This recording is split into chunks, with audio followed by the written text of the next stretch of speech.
What up? What up? We back, man. It's 2018, realest podcast ever. It's your boy C Diddy. That makes me sick. It is a new year. It is a new year, man. We ain't been in this studio in a minute. Last go around, we was over in Jersey in the Ninja Turtle studio. Yeah, the Double Dare. Yeah, Slimer, the Slimer Studios at Wildfire. We'll be back over there next week, most likely. And we got a special guest in the building today, man. First and foremost, somebody I really admire a lot. You know, I respect his work ethic, and we've been working on this for a while. Shout out cousin Twan for making it happen. We got Sean Cotton from Say Cheese Media in the building. What's good, bro? It's a blessing, man. Like, you know, for you to be from Philly and notice what I got going on way in Texas, that means a lot. You woke, man. Yeah. Shout out to you. Yeah, no, I'm up, man. And you know, the first time I really saw your logo and started seeing your stuff was the Quilly interview. And what caught my eyes because I used to be in that studio. So I saw the background. Shout out Reds on deck. I used to be in that studio all the time working with City and being there with Quilly and Spado or whatever. So I saw the studio and I'm like, let me check this interview out. Right. And it was like you had like a couple different parts to it. Right. And I think Quilly had like he had a red Montclair on or something like that he was wearing at the time or whatever. So it was just like, let me check this out and see what this is about. And ever since then, I just been following your movement, follow you on Twitter. I make sure, you know, for the last couple months, I give y'all some game. I've been brainwashing y'all a little bit. I've been retweeting, you know, all of the hot new hip hop news stories. Everything is say cheese, because I'm building up to this moment that, you know, we got here today where, you know, we got you on the podcast. Man, that's a blessing, man. Like, like all the Philly artists, up and coming Philly artists, man, I try to get them. You know what I'm saying? Like from Core to Rico Havoc to a lot of these guys, man, I try to be the first one to get to them before they hit that national level. Right. So, you know, me being from Philly originally, I always come back home to mess with my family. All my family's from Philly, so every time I come back, I try to come back at least once a month. I may skip a month or two, but I've been back often because the Eagles been playing and the Sixers been playing. But yeah, so I try to come back and, you know, bless the city a little bit. Right. You up on Black Poppy yet? Black Poppy. Nah. That's the next wave out of Philly. I gotta put you on. It's a rapper or rapper? Okay. Rapper. Yeah, what part of Philly? He from Southwest and Norristown. Okay. What he rapping about? Is it conscious rap? Is it street shit? It's street shit. Okay. It's street shit, but it's more like motivational, like early Jeezy, like on that type of level. Yeah, we need that. Yeah. We need that. And he living his rhymes out. Okay. See, right now is this a lot of see right now in the music industry, what we get a lot of is you know, music videos with 50 guns in it, and it's not really no, it ain't none of that. Okay. You know, it's lifestyle music. Black Poppy. Is he black? Is he? I saw a video the other day on Twitter. I don't know the name of these guys, but they was like dipping cigarettes in embalming fluid. Like, I'm talking about in the video. Wiggles rap. Yo, this shit was crazy. I'm just like, it's no way this is music, yo. It was mind blowing. Like, you know how like motherfucker pop champagne in a bottle, like showing off. Right. Like they was dipping cigarettes, and like that was. I'm like, what the fuck is this? All you need these days is clout, man. Like I witness it. It's like we don't even care about talent no more. It's kind of like these days you have to be the chosen one. Me and you could both rap about the same thing. Like some new music just fucks. Like I try. But I just be like, exactly. I'm 30. I went to kindergarten. I hear this shit and I just be like, nah, man. Like, there's no way I can rock with this shit. It's new dudes though that I do like, that I feel like are very talented. You know, they got some shit that they could do that's dope. But some of this other shit, I just be like, nah, facts. Nah, like what the fuck is this, yo? Facts. Yeah, new music is scary sometimes. Facts. No, definitely. Talk a little bit about your history as far as, you know, the fact that you are from Philly, you know. What part of Philly you from? West Philly. Okay. Yeah. Originally. But I grew up in Arlington, Texas. Hey, you could record this on the phone if you want to, the camera, whatever. But I grew up in Arlington, Texas, which is 30 minutes west of Dallas, where the Cowboys play at. Like, I used to be there. I used to go down 35 all the time to go to Laredo. Okay. So it's like, I've been through Fort Worth, Lubbock, all that shit. Yeah, but I grew up in Arlington. My mom and dad was in the military. Okay. And my mom and dad never wanted to move back. Me and my sister used to always beg my mom to move back to Philly. You know, Philly is just Philly. Like the food, the culture. Yeah. You know what I mean? Like you could walk down the street. Like, see, Texas is so spread out. Philly not like that. You could walk outside in Philly and bump into 30 people. It's so easier to spread whatever you got going, whether if it's a clothing line, if you want to sell drugs, whatever you want to do, rap. It's so easier to promote yourself on the East Coast because everybody's so close. Yeah, the density. And Texas is not like that. Yeah, no. So we used to beg my mom to move back, but it's safer in Texas. I mean, Philly, we all know what Philly is. Like, you know what I'm saying? But Jungle. all my family's in Philly. Cousins, grandma, grandpa, aunts, uncles. I mean, him. Like, but yeah. So I grew up in Texas, but I always came back. Yeah. How long you been in Texas? I'm gonna say since like 7. Oh, for a minute. Yeah, but back and forth though. Like, Okay. I always back and forth. But I never went to school down here though. Okay. I never went to school. Okay. Yeah. Gotcha. Yeah, I mean Texas is cool. I used to come through Fort Worth when they were I remember when they were building the Cowboy Stadium. Yeah. I seen it like Jesus Christ, that shit looked crazy. I actually got detained down there too. I crossed the border in Laredo. I got detained in Mexico for like So 3 you days. was in what? West Texas. Yeah. You in the worst part. Taking 295 up to go to New Mexico and all that shit. I used to drive trucks. I used to go all over The the Mexicans country. is the real gangsters in Texas. Yo, For real, they it's running wild down there. shit. Them Mexicans, they running shit in Texas. Yeah. I remember a motherfucker telling me at a like a truck stop, random Mexican boy walked up to me. He was like, "I see you with your truck. I get you the pounds right now, $100 a piece. I get you 200 of them." I'm like, Nah, that's how it be. "Yeah." And the thing, and for people that's not familiar with street culture, the only thing the Mexican shit is cool as far as dealing with them. They get you whatever you want, but once them trucks start showing up, you can't stop them. And if you can't move what they giving you, you better find somebody who the fuck can, because if not, then shit gonna start showing up on your doorstep. Or your parts is gonna start showing up on other people's doorsteps. Facts. That shit is a whole different ball game dealing with the Mexicans and them cartels, man. Facts. Yeah, you can't tell them like, "Nah, look, I No, got no, enough no. drugs." No, I'm taking off this Yeah. month.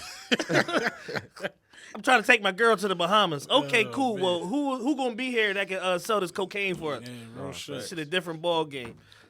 So let me ask you this: what made you want to get started with your whole social media, the whole platform you got going on? Man, when I used to wake up, I used to work at the Best Buy distribution center. Okay. And I used to work at Home Depot, like cleaning out refrigerators. But I used to be suicidal, like Okay. waking up out the bed in the morning every morning. I didn't know what I wanted to be. I didn't know what my future looked like.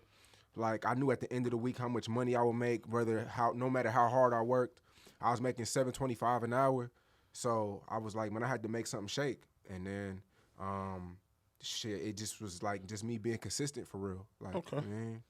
And I love music. I mean, I love having the power to break artists and report news, and you know what I'm saying, to watch somebody grow, to change lives. That shit that's makes heavy. my day. Yeah. More than anything, more than money, cars, clothes, to change lives. I do a lot of giving back that I don't put out on the web too, to change, put money in the community, giving back to the less fortunate.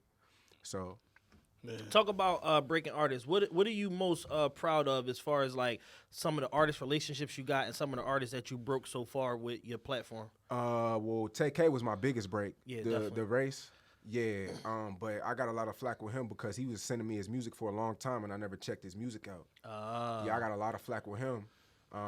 But see, with his situation, it was tricky because he had he was in a attempted murder. No, it was a murder situation. Was the Kid Santana the first one? No. It was another That one. he didn't get charged for that. TK didn't get charged for Okay. that. He got charged for Santana got charged for that. Okay. TK was just sitting in the back seat. Got you. It was another situation where it was a home invasion and somebody got killed. Yeah.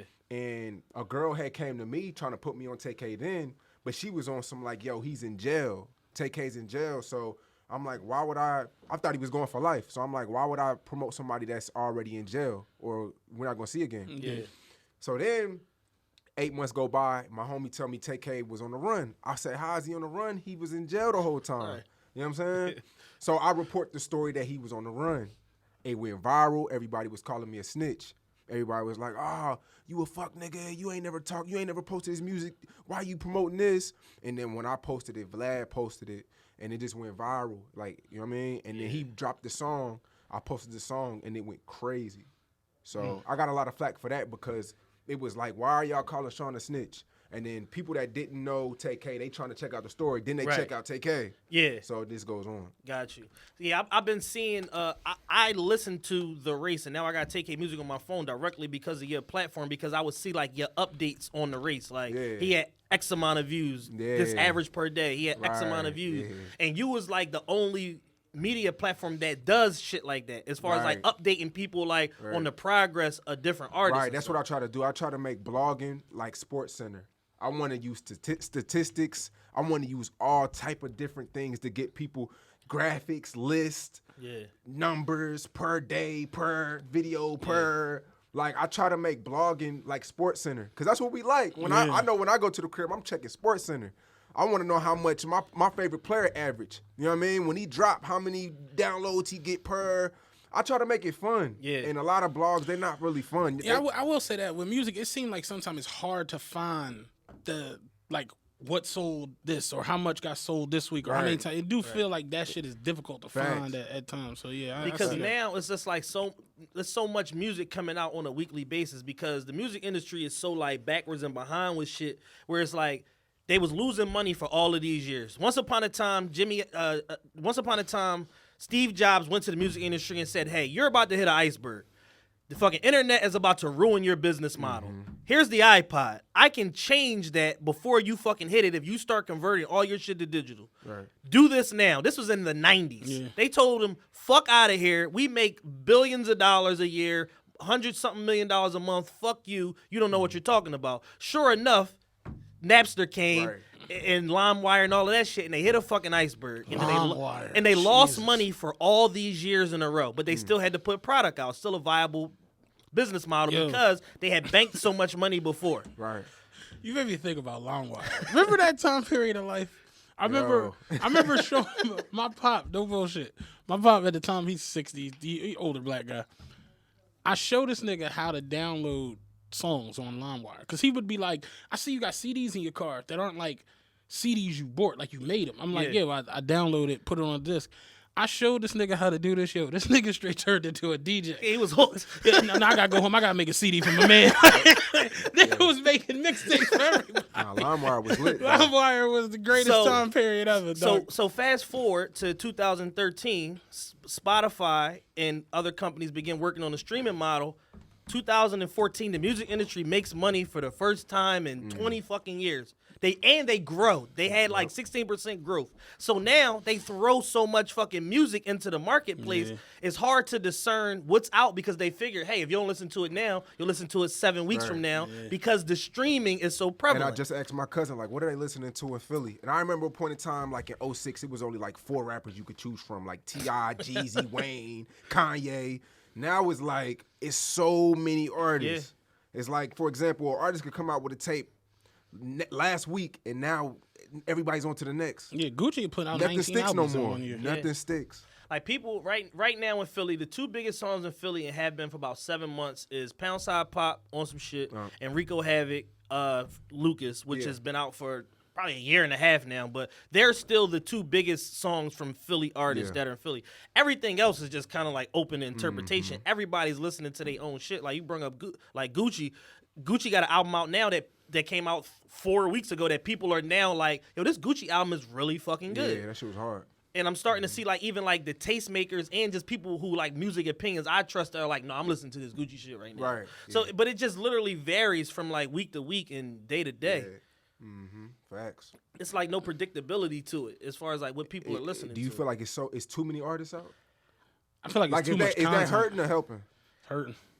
Once upon a time, it like in the era of like release dates and shit, you could look forward to music and it could be like predictable. Like you would know, like Jay-Z album coming out such and such date. Yeah. Whereas now it's like you just wake up on fucking Friday morning and it's 97 out. I go to my Apple Music and there's 97 albums out and I'm like, all right, I'm gonna save all of these, but I don't know what I'm gonna actually listen to. Like some I don't even listen to. Download, I don't even listen to. Exactly. And that's crazy. It's like I'll have a whole conversation with somebody I never even listened to, like because it's just too much. It's too how the fuck I'm gonna listen to 12 albums today? It's too much. It's impossible. Yeah, like I was looking at something, like my other business. I do like clubs and promotions and shit like that, and we was looking at booking Lil Durk. So I go back and looking at social media and his music stats and this and that, and I'm like, Durk put out 4 CDs last year. I'm like, I didn't hear none of this shit. I didn't hear none of it. None. But he's a big artist, and he's approaching 4 million Instagram followers. And I'm like, this has something to do with his music and his music output.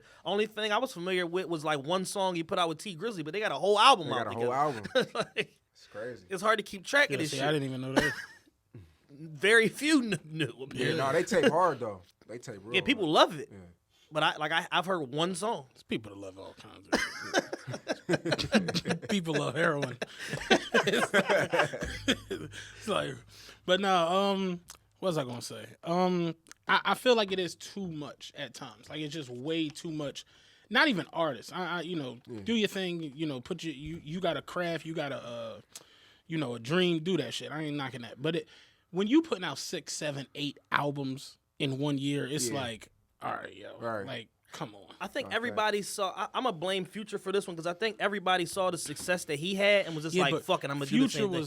His albums were good. Yeah. Nah, Future shit was good. Putting out 3, 4 albums a year or 2 albums at one time that are good, that's different from just putting out 6 albums. Yeah, you put out a 14-track album is like 4 songs that's decent, and then everything else is just like one long ass. Like we was talking about that shit out there. Like Steph Curry shooting 14 threes in a game. It sounds crazy, but if he make 11 of them, it's brilliant. Right. If he make 3, it's like you might want to dial it down. Yeah. If JaVale McGee take 14 threes, you like, yo, come here. Nah, you can't spread yourself too thin in this game, man, because we will move on. Yeah. Like, and once you can only be a new rapper one time. Yes. So, like, Rich Homie Quan could put out a dope record right now, and nobody would care. He missed his moment. Past his wave.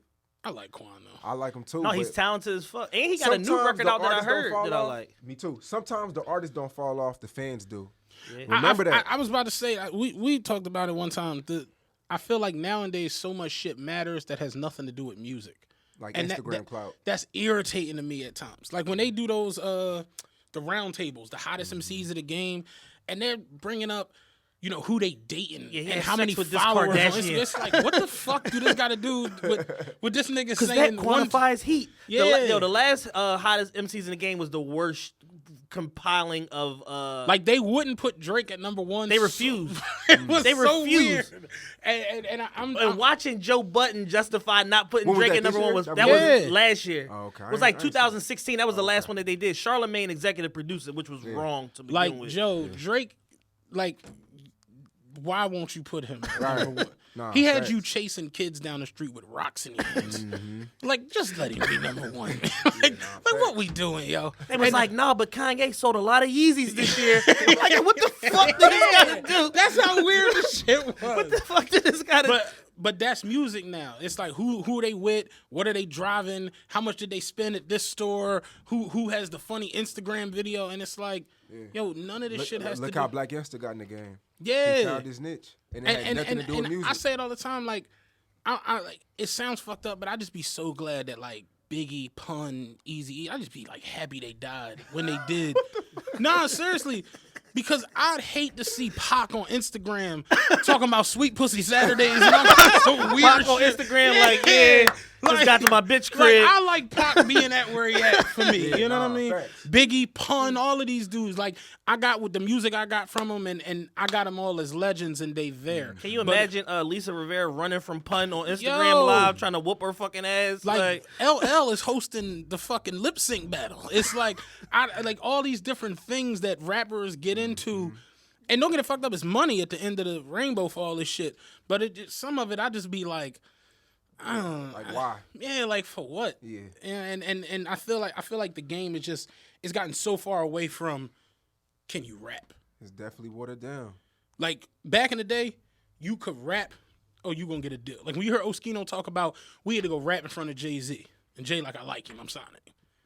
But let me ask you this: there's a lot of good music out there too. There's a lot of up and coming. It's great. Hold on, there's a lot of up and coming artists with good music. What's gonna set you apart other than your good music? Then that's where comes the gimmicks. But I feel like back in the day, because it was sometimes the good music is not what gets people. You feel what I'm saying? I feel like people are the judges, and they like look at Jay-Z. Like you can make good music, but we might just not want to hear it from you. Like Jay-Z Volume 1 when he did the Suki's in the Japanese restaurant. What was that song? With Babyface. Sunshine. With the yellow suits and the bright. It was awful. This ain't good. But Jay comes back with Hard Knock Life. Yo, you're a legend. Right. You understand what I'm saying? The music was better. And I feel like that, like, we don't worry about that now. Like, the music actually get... Like, real talk, most artists come out, their year is when they drop. And then it's... And Nas said it best, the game, you'll spit a sentence and then the game will get rid of you. I'm going to say this off of experience. I'll post somebody, somebody like TK with a story, and they'll get 800, 900 comments on the blog. And then I post some dude who's speaking some real conscious shit. Yeah. Some woke shit. And nobody cares about it. As much as I love 50, I feel like 50's the I ain't gonna say he's the reason, but he changed the way like people look at what you are. Like, oh, we got shot 9 times? Oh, let me and that's really what remember that shit was the story it was like drove- punched into your head that he got shot 9 But times. 50 also made a magnificent album. Album was and great. then followed it up with a magnificent G-Unit It was album. great. It was great. Facts. Yeah, I'm not even Get Rich or Die Trying is one of the best albums ever. Ever. That's no way Ever. around that. But I feel like that time period, it was like, oh wait, what you do? Have you been locked up? Have you done this? Have you why'd you do this back in '87 when the boy got stabbed? Why you leave? And it's crazy that's now. true. And like I said, music almost is like the 5th thing they worry about. Yeah. Whereas back in the day, Biggie straight rapped and was like, I don't give a fuck that he ugly. I don't give a fuck that he cockeyed. This nigga's better than all y'all, so I gotta put him out. Facts. And that's how, you know what I mean? But look, you got good. My bad, because I know y'all trying to move on. But I mean, you got niggas like Vince Staples and it's Joey Dope as Badass that then they won't even get on the billboards. But then you got niggas like 6ix9ine, Lil Pump. You see what I'm saying? It's kind of like the shit. The good rap that you want is not what the masses want. I didn't say Lil Pump was good rap. No, I'm not saying. Oh. No, I'm not saying he is. But the bullshit rap is the shit that's hitting the billboards. I mean, because people are like retarded. It's 2018. Like I said outside, it's like people are fucking nuts now.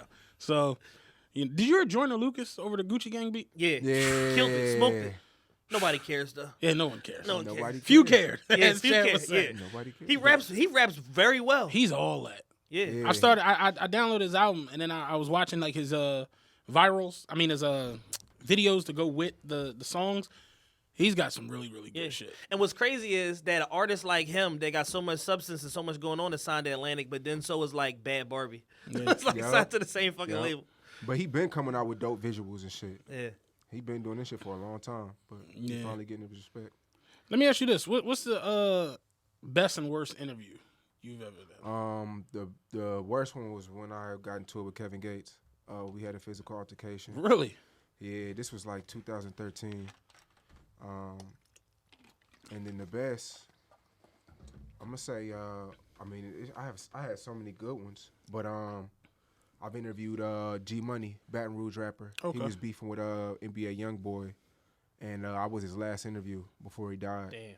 Oh shit. Yeah. Vlad talk about him a lot because said he was supposed to interview him Yeah. 2 days after he died. Like he had a Right. schedule And or I whatever. did his And last you did interview. the last interview. NBA YoungBoy and him was beefing. I didn't know. I knew they were beefing. He wanted to do the interview, but he had exposed that he had fucked NBA YoungBoy's girl. Okay. I mean sister. I'm sorry, sister. NBA YoungBoy's sister.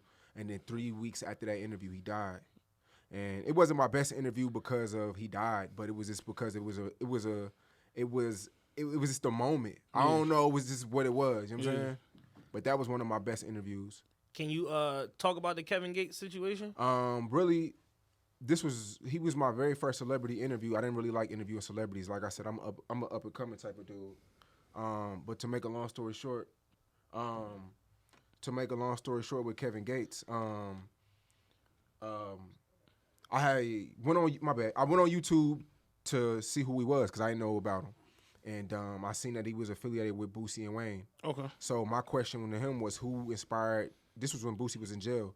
I asked Kevin Gates, who inspired you more to be a rapper, Wayne or Boosie? And he said, none of them. I'm inspired by more street-oriented people. So a lot of people thought that he was talking down on Boosie because Kevin Gates said, I'm more inspired by more street-oriented niggas. Mm-hmm. So I titled that the interview on the first interview I did. Atlantic Records called me back 2 weeks later and was like, yo, we want you to do an interview again with Kevin Gates. I said, why? I just did an interview with him. I'm good. They was like, nah, we just want you to do another interview with him. Why you act like you? They was like, you act like you scared. You act like you guilty. I said, nah. I said, just all the comments on the first video are all like they coming at him for sneak dissing Boosie. So That Boosie fan base is something else, man. yeah, I tell niggas all the time. I be like, man, I was like, listen, go to Monroe, Louisiana, and say you don't like Boosie and see what happened to you. no, I seen a nigga get his ass whooped in the lobby in New Orleans because he was talking about BG. Real shit. who? Niggas. Oh, word? Yeah. Yeah, nah, that shit serious. But yeah, Atlantic Records called me back the day of and was like, yo, Kevin Gates is here. We don't have our cameraman. Can you please come? I show up. there's a cameraman there, so I'm like, okay, they got me here. You know what I mean? Do what you gonna do. You know what I mean? So I show up. Kevin Gates, he's staring at me. He even say, what's up? I got the Say Cheese hoodie on. He see the hoodie. So he's like, yo, come outside. I want to holler at you. I said, all right, cool. So I come outside. It's him and his bodyguard. And they, like, circle me. And they, like, going through my phone. They was like, yeah, I want to do a drop for you. That's what he told me. Come outside. I want to do a drop for you. So he's going through his phone. No, he said, hey, I want to borrow your phone or something like that. Cool. So he's going on YouTube, scrolling down, looking for the interview. At the time, I didn't put two and two together. Yeah. Because he didn't want to spaz on the wrong nigga. He be on sipping lean and shit like that. So he had leaned over to the Atlantic record dude. And remind you, he sipping lean. So he been moving slow the whole day. Eyes all like, you know what I mean? So he leaned to the Atlantic record dude. He was like, look what this nigga did. Look what this nigga did. He was mad at the way I titled the interview. Mm-hmm. And then he leaned back over and he threw like a wild punch, but he didn't hit me. And that's just what it was. And it went crazy. He went on Hot 97 and talked about it and everything. And then that's kind of like when I like was coming up, so it helped me. But I ain't mean to be messy. It was just at the time I didn't know how to, you know what I mean? On your Vlad shit. Yeah, I was on my Vlad shit, just trying to get some views. We need a messy moment to blow the podcast up. Somebody got to sock you. I mean, you got to take one for the team. Listen, I'm going to put this out there to the world. Nigga sock me anywhere, he going to die. And I'm going to be at I'm going to be at greatest for doing my 30 with the lifers. Like, don't touch me. Seriously. Shit going to go left. It's not going to go the way you think it's going to go. Facts. That's crazy. Like, celebrity niggas seem like they just be irritable about the weirdest shit. Man, I done got some death threats from some of y'all favorite rappers to these days. Yeah. We talk about that off air. Yeah. Some shit, but I gotta watch how I move. I don't understand what it be though. Like you sign up for this. Is it so much that they get mad at you about shit that they said, and then they look back at it and be like, "Why you put this out?" And we post the good, the bad, the ugly. When Kobe win, ESPN post him. When Kobe lose, ESPN post him. Like, you know what I mean? Like, so Charlamagne was talking about that the other day. Like he was like talking about the whole academic shit. 'Cause you know, Act came at him. Yeah, and said he was a snake. Yeah, and Charlamagne was like, I came to Diddy and was like, yo, you need to sign these dudes. Like, get Everyday Struggle away from Complex. He's like, I told Diddy to sign both of y'all. Yeah. I even stepped to you and was like, yo, you and Joe need to go to motherfucker over to Revolt. Y'all can get some paper over there. And he was like, acting like, oh, no, I got a good situation over here. You know, this and the third. So he was like, all right, cool. Then, you know, whatever happened. He's like, I did the joint with Joe. He's like, next thing I know, Act on, what's the video shit he be on? Twitch. Like, oh, he's a snake. He like, no, it don't work like that. And he was like, then you on there, you crying about Jesus and Mero coming at you. And it's like, dog, this is what you do. You come at people. So it's like, you can't come at people and they get mad when you get came at. It's like, maybe you just don't have the skin for this. But it's like, he's like, motherfuckers ain't built for this. But he's like, you talking to a nigga that done got punched in the face. A nigga done got his life threatened. He's like, I got chased down the fucking street in New York. Like, this shit is real. Like, motherfucker, you know what I'm saying? He's like, I'm built for this, though. And I'm like, yeah, that's some real shit he's saying. Like, you got to stand by what you say, man. And, you know, you can say whatever you want, but you can't police the way somebody's gonna react to it. Yeah. Mm-hmm. You could say somebody's a pussy, a punk, a fuck nigga, and all that, but person A and person B might not take it the same way. Yeah. Saying person A might just be like, "Oh yeah, whatever. You trying to bait me into something? I'm not gonna feed it." Person B might shoot you in the face. Mm-hmm. You got to be prepared to deal with both consequences if you gonna be out here saying what you want to say to people. Yep. True. I mean, motherfuckers handle it how they want. Something that you always got going on, that always got the internet going nuts, is these lists. Right. Where did you come up with the thought process behind doing the list, and what has been like the most craziest responses you got to a list that you did so far? I used to do them in Texas all the time, and then it just got so big to where, like I said, I'll just start traveling, and then other cities will want it. So I just started making them. But every time I do one, I always like check in with a few people. Yeah. Like now, you know, that me and you, we locked in. Yeah. I can get with y'all and we can do a Philly one. Right. So, but yeah, so man. They be mad at me too. Yeah. And what are the lists? Like what different? Top 20 rappers, each city, top 12, top 10. Oh, okay. I had 8 faces on the little, it's like a chart, but it go viral every time. Every time. Like I'm talking legends. Trick Daddy called me a bum ass. Trick Daddy from Miami. He called me a bum ass nigga. Why? The GDs in Chicago told me I'm not welcome back. Holy shit. Yeah, like it get deep. But I think over a rap list. Yeah. Over a rap list. Wait, why did Trick call you a bum ass nigga though? Because I think he didn't know that I do them for up and coming artists. Like Okay. it wasn't the greatest all time Florida list. Oh, it was up and he coming. thought it was like Why ain't a I on the status list? list. Why I'm Yeah. not on the list? You don't know You a that, bum ass nigga. Yeah.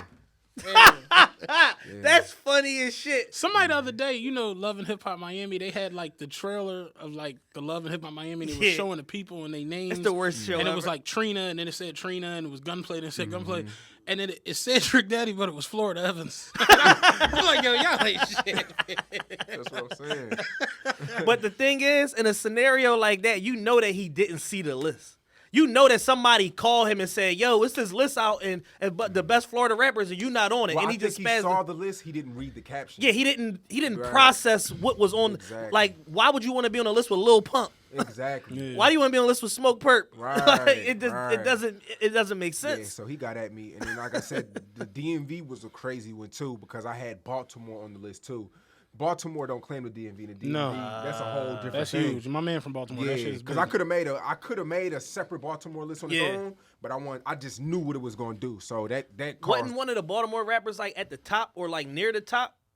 I forgot, but I know I think number one was like Shy Glizzy, Oh, from DC. Cutiful, Yeah. like you know that whole DC running shit right now. But it was a few Baltimore rappers on there though. Yeah, I remember seeing it. The list that I remember, and I'm like, this is gonna be dangerous. The Detroit list. Yo, the Detroit list is very dangerous, but I always go there. Okay. And I've interviewed almost every rapper, so Yeah. it's like they can't say that I'm ignorant. Yeah. It's just like how y'all was just arguing out there about who's the best shooter. Yeah. Like we could say the top 5 greatest quarterbacks, and all of us in we'll have a different Right. We'll have a different Yo, order. we go through this a lot. Like, your opinion is not mine. Right. It's not right or wrong. Because yours say cheese, I'm Matt. Like, Right. we don't have to have the same. The Exactly. way it's supposed to work is you say your piece, I say mine. Right. And then we Facts. go on. Yeah. But motherfuckers really get like so entrenched in their thoughts that it's like, wait, you telling me I'm stupid? No, nigga. I just said that you think Warren Moon's the best quarterback ever. I think it's Steve Young. And it's always a situation, my bad not to cut you off. No, go ahead. Like AR Ab, I think I had him like number 8 on the Philly list. Uh-huh. And it's like then the OBH niggas, I got the OBH niggas in my DM talking about what they gonna do to me. But I'm like, yo, out of the 1.5 million people in Philly, I got AR Ab number 8 out of 1.5 million people. Why is there an issue? Like, And he didn't have no everybody- music out at the time. Exactly. And it's just weird how we put people on the list and they still not happy. Yeah. I don't get it. Like when we was talking about Uzi was number 1 on that joint, right? Yeah, I mean, really, Meek. We don't really. I mean, Meek Meek Mills. is certain thing. All right, let's do this real quick. Certain things in hip hop go without saying. Exactly. Meek has been in the game for 9 years now, professionally. He had a deal with T.I. He had his own independent deal where he made a lot of money. He got fucking endorsements with Puma and Monster Energy. He doesn't count in a Philly rapper list. Like, Facts. same way that Beanie Siegel don't count in a Philly rapper list unless you're talking about all time. Black Thought doesn't count. Gilly the Kid doesn't count. They legends. Right. Meek's a legend. He been professionally in the music industry 9 years. I'll say that. Like, it seemed like in music, as opposed to like other genres, like not sneakers. I looked over and saw the sneakers that I didn't get for free, and that just fucked my mind up. Other genres like fucking sports, all these different things, like the legends eventually just fall back. But like in music, it's like Right. like you know, you'll have a situation where like the new guy who's killing it be like, yo, I'm the hottest out, and like somebody from 40 years to show up like Rob nigga, Bass like, fuck you mean fuck you the hottest in Harlem. Slick Rick on a plane coming back from London, like nigga, what? you like, no, nigga, like I'm the hottest right now. Oh, all right. And that shit is crazy to me. Nah, that's fact. I was saying we was arguing top 5s, and I was like, I love Jay. I'm a Jigga fan. I don't really get down with Hov, but Jigga's my guy, and I think he's one of the best rappers ever. I got him in my top 5. What? You a hater? I'm like, Ooh, I want to hear no. y'all top 5. I said I got Jay-Z in my top 5. No, I want to hear your top 5 though. Biggie, Nas, Pac, Jay-Z, Lil Wayne. That's my top 5. And I'm like, I got Jay-Z out of all the rappers that have ever come along. I got him in the top 5. No Kanye. No. I got Biggie, number 1, hands down. Biggie, number 1. Jay, number 2. Nas and Pac tied. Ice Cube. So that's 5. Cube. That's interesting. Now see how he put Cube created gangster rap. Now see how he put Jay-Z at number 2 and Nas at number 3. I put Nas at 2 and Jay at 4. Yeah. It's my guy. No Wayne. Wayne is right there. Wayne is my favorite of all time. Wayne is the most dominant rapper of all Ever. time. Wayne is me and him. The most Wayne. consistent. I love Wayne. I worship Wayne. D6 is amazing. I think people and motherfuckers is ignoring this shit. He's not the most consistent. He had the best growth of any rapper probably. There was a time to where Biggie's the most consistent if you keeping it a bean. Well, he only had 2 projects. But everything he did was great. Oh, yeah, so he had 2 projects, Lil Kim's album and Junior Mafia's album. Everything That's Biggie another did. thing that Everything Biggie did people was don't credit. People don't credit. This is why Biggie's the best to me.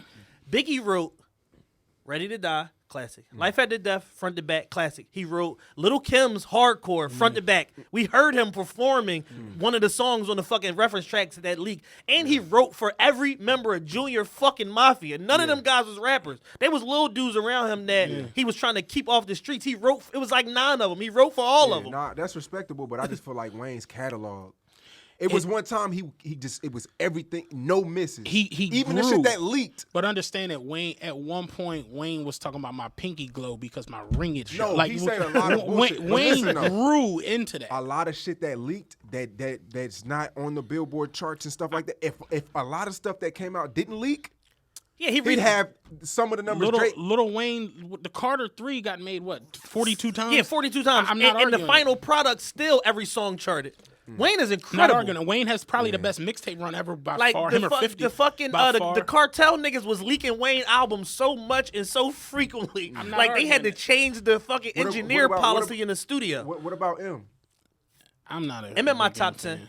I respect M for being Elvis and for his ability. Like to me, can't none of these motherfuckers. Jay, none of them can't fuck with him. Yeah. As far as like in a rapping contest, as far as the technical skills involved in being a rapper, but he doesn't make the most palatable music in an urban genre. He doesn't always make music that. I don't want to sound racist, but I'm gonna put my Mitch Fro on. If Eminem was black, no, we say that all the time. But listen, I feel like he'd be Redman. I'm in Detroit. I don't feel like there'd be a marvel, like motherfuckers wouldn't marvel at it. Yeah. The way but at a time in the '90s, people marveled at Redman. He's one of the best rappers ever. Yeah. When I'll Be That and all that shit, like he was all that. But I just feel like I watched. They did the top 100 songs in hip hop Vibe. If I Ruled the World was 66, going from 100 to 1. How My Name Is was 50. I said, I gotta get the fuck out of this house. It's like, well, Vibe is out of business now for good reason. No, Vibe was a publication that consistently got shit wrong with hip hop. But that's what I'm saying. The fact that couldn't nobody make Hi My Name Is but him. And people really like it and go crazy for it. Eminem selling all those records, doing those concerts, all of that. It was white folks that was there for the majority. We like him and I respect him as a lyricist. And the crazy part is, one of my white guys, we always argue the Eminem joint. And I'd be like, I know more Eminem verses than you. Chad, I tell you, I know more rap verses than just about everybody out this motherfucker. I don't know. I got a memory that's big. I have so much immense respect for M because on the Eminem show at the height of his career, he said that if he wasn't white, he wouldn't get the acclaim. He acknowledged the elephant in the room, and it's something to be said for that. For saying if I was black, I'd be most deaf. I say it all the time. I got pretty much back when buying CDs. I remember buying the Marshall Mathers LP, buying the Eminem show, all that shit.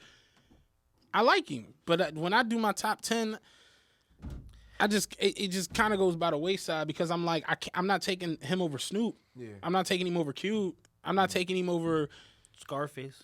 I don't put Face in my top 10. You don't? No. Scarface got perfect albums, more than one of them. Biggie, Nas, Pac, Jay-Z, Lil Wayne, Cube, Snoop, DMX, Drake. I'm gonna say Mace. I love Mace. And if I don't put Mace up there, I'll take Big Pun. I like Cameron. I put Cam in my top 10. I hate Cam because Cam just went on the Breakfast Club and lied for 43 minutes straight with a straight face. And Charlamagne was like, yeah. I lost a lot of respect for both of them in that exchange. Cam is because it was shit that was on the record. We saw Jim Jones on camera getting fucked up, and we saw Cameron. We saw Record Park, right? We saw BK Rube run up on Cameron and cock his arm back, and Cam run the other way. And he said Jim didn't get jumped at the Rucker. Remember, we were just Remember us out in the lobby now? We were just talking about Steph having an 11 for 13 night, and then turn around and have like a 2 for 14 night. Cam got way too many 2 for 14 nights. Like Cam, back in the day we were slaves, whips and chains. Great. Yeah. Blam with the blammers, ham with the hammers. No, I don't need that. Yeah, I don't need that, Cam. Like, no, don't get me fucked up. Cam is a legend, but it's just like I think he a legend. He's losing his mind a little bit. One of my favorite verses from my childhood is probably the first verse on 357. I leave a nigga black and blue like a pair of pennies. I told you. I remember picking a penny up. I'm like, oh, this nigga Cam is crazy. These Jones is black and blue. Dog. Like Cam he's a good rapper, but I'm not putting him that high on the list. For me, Wayne is right there in that 5/6 spot. Like I said, I got Nas and Pac tied. Pac catalog is just so fucking extensive, and to me, Machiavelli is a perfect album. And very few. And that's another thing I talk about when we talk about those greatest lists ever, those greatest people ever. It's like, how many like perfect bodies of work do you really get from these dudes? This how dope Pac was at the end of his career and life before he died. He made a perfect album with "How Do You Want It" on it. Yeah. How Do You Want It is on Machiavelli, and the shit sounds great. It's a hit fucking smash record in the midst of all this deep introspective for Jay-Z being Jay-Z. Like, you get mad at me, Jay really got like 2 bodies of work that's perfect. Yeah. For all them albums. I had Jay-Z as my favorite. Reasonable Doubt and the Black Album, they perfect. Jay-Z number 1. What's your opinion? I got Jay-Z number 1. But like, you look at Reasonable Doubt and the Black Album, to me, those are perfect. I just feel like Jay-Z as a whole, he got the total package. See where we about to go though. I mean, he got Beyonce, 800 million. You see what I'm saying? It's like it's not rap, but still, all that matters. I mean, no, because somebody gonna turn around and tell you how Big L is one of the best rappers ever, and Big L don't got Beyonce and 800 million. You know what I mean? So that's be my joint. Like, who gonna out rap who, and who gonna make better music than who? But that's for another day. We can do that later. I gotta go to Bed Bath & Beyond. So. Gotta go to Williams-Sonoma. Yeah. Williams-Sonoma. What you know about that? Fucking $900 crop pots. Tyler talks about that shit all the time. What's the future of Say Cheese? I don't know. I hate that question because it's nothing towards you, but it's just like when you focus on something being one thing, you miss out on so many other things. You know that is pretty. I give you that. I give you that. So I'm just trying to stay consistent and just continue to break more artists. Really just change lives.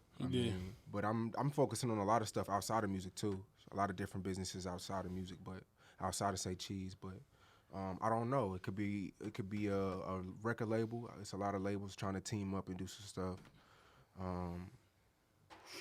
Get them checks right. Yeah, I don't really know. I'm just trying. I just know if I stay consistent and every day I'm doing better than my last day, sky's the limit.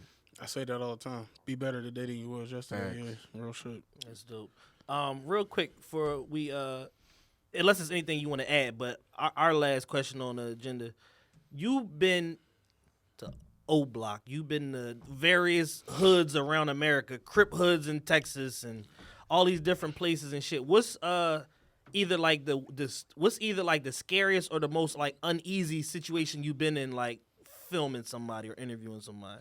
Man, every city has a hood, whether if it's Seattle, whether if it's Kansas, every city has a hood. But I mean, I feel like Chicago is the most territorial. It's the most segregated. Philly's bad too. Yeah. Philly's bad too. But I feel like Chicago, every time I go inside Chicago, I call my family just because it may be my last time. You know what I'm saying? Dang. Like Chicago is the craziest, but Detroit's crazy too. You know what I mean? But they don't really gangbang out there. In Chicago, is it like literally like this block is beefing with the next block over and shit like that? Close. The beef is so close, and it's crazy. Yeah, I was telling when I did a comedy show in Chicago, right? I was with Clint, and we stayed at the Marriott down the street from Trump Tower and shit, and Lakeshore Drive. Right. We went to Pizzeria Dude, had a big ass fucking deep dish pizza. It was dope as shit, dope experience. And I came back. I'm like, yo, I don't know why they talk about Chicago like that. I'm like, Chicago, beautiful. Ain't no violence. It's not even dirty. My homie was like, well, did you go to like Southside? I'm like, fuck no. Fuck would I go down there for? Downtown Chicago is one of the best downtowns in downtown. Beautiful, dog. Beautiful. Like where R. Kelly and Twister made that video. That shit nice to the motherfucker down there. Yeah, I was looking at taking a trip recently, and I looked at Chicago, and that shit was more expensive than Vegas. I'm like, yo, it's like fucking $1,800 to go to downtown fucking Chicago. I rode the train. All that, like it's nice as shit in Chicago. But one city that people have slept on is Baltimore. Baltimore, real hood. They ain't got no heat in the schools. I know. See that shit? That's crazy. And they're in Woolridges, like the Chinese store. I'm like, y'all tripping. St. Louis too. St. Louis is real tough. St. Louis downtown is beautiful though. Yeah, it is. Yeah, I've been to St. Louis a lot. Yeah. I've been to St. Louis. I go to these towns. I stay in the downtown. I rode the districts. train. I used to go to St. Louis for work conferences back when I worked for Enterprise, and I used to ride the train from Clayton, or is it Claymont? Down to downtown. And it's crazy because, like, you see the transformation from, like, the suburbs, then they get a little hood, then they get real hood for, like, 5 stops. Then you go to downtown, and it's the cleanest, most beautiful downtown. There's no trash on the ground. The fucking Cardinals Stadium and all that shit. It's amazing. Like if you ride the Broad Street line here and just watch who get on and off the train, you ain't even got to look at the stop signs. You know where you at. You know Broad and Susquehanna when you see it, and you know Broad and Locust. You know, like, you can just tell. Yeah. So it's like every city, I always say that it's ghettos, it's nice-ass fucking areas, it's fucking gated communities everywhere. So yeah, but the thing about Philly is it's filthy everywhere. Even the downtown is filthy. Yeah, Philly's downtown is pretty atrocious. Filthy. Yeah. Compared to some of the other downtowns I've seen, Philly's joint is like... It's like the other downtowns, they, like, make a commitment to, like, yo, it's fucked up shit all around the perimeter, but we gonna keep the downtown clean. Philly is like, oh, hey, bum. Well, they starting to get it together because they putting pigeon spikes out there for the bums. like they putting pigeon spikes on the benches. And I'm like, yo, y'all ruthless. That was some shit, yeah. man. All the new benches that SEPTA put up got a bar in the middle so you can't lay on the Jones and shit. Like, yeah. They put a shelter on 27th and Allegheny in the hood and shit. And it's a bench, but it's got the bar, so you can't lay down. First night that Jones out there, I came back the next day, the bar was gone. I said, some bum with amazing strength ripped that fucking bar off to get a lay down. I'm like, yeah, that shit is crazy. But yeah, they really. I was reading a joint the other day where in San Fran, I think it was, they got like robots that they're putting out there to like keep the bums away and shit. I'm like, what the fuck is going? Like, remember Blank Man Robot? That's how them Jones look. J5, they got them shits roaming around to keep the bums out. Yeah. But yeah, Philly's downtown is pretty bad. It's horrible. It is pretty awful. And right now, I mean, they're revitalizing it right now, but they just building too much shit at the same time to where it's like you can't even get by right now. Like in Rittenhouse, like it's like, oh, we putting another Yo, real question: where the fuck are all these people that are gonna live in all these condos? I don't know where they coming from. Like, where are these people coming from? They coming. Are they expecting like the New Yorkers to move down or the Baltimoreans to move up? I think they trying to, because Amazon is trying to find a new place. Y'all read about that? Yeah. So everybody's trying to like. It's funny. One of my homies was the head concierge at the Murano on 21st and Market. So he was like the top floor. It was the highest residency in Philly at the time. I don't know if it still is, but at the time it was. And they were selling it for $3.8 million. So he was like, "You gotta see this joint. It's beautiful." I'm like, "I'll come check it out." So whatever. I came down there. We went up there, and you come in it's the whole floor, the whole 43rd floor. Yeah. Beautiful. It's nice as shit. And he was like, in this view, he's like, that's the best part of the view. It's crazy. So you come out the bedroom, and it's a balcony, and you looking down to Center City, and he was like, tell me that view ain't crazy. I'm like, it's bums. like, it looked cool because you up high, but you looking down, it's fiends and 7-Eleven. Like, this shit ain't like dope. But it motherfucking failed businesses. Yeah, fucking level room. That's where the fucking the building collapsed. Yeah, that's where they was partying at on Mondays, and they shot the boy around the corner. Yeah. I remember that place. I'm like, yeah, I don't know if I'd pay $4 million to be up here, but it was a nice condo and shit. But I don't know. It's like across the country, and it's weird because Philly is like one of the biggest metropolitans. Yep.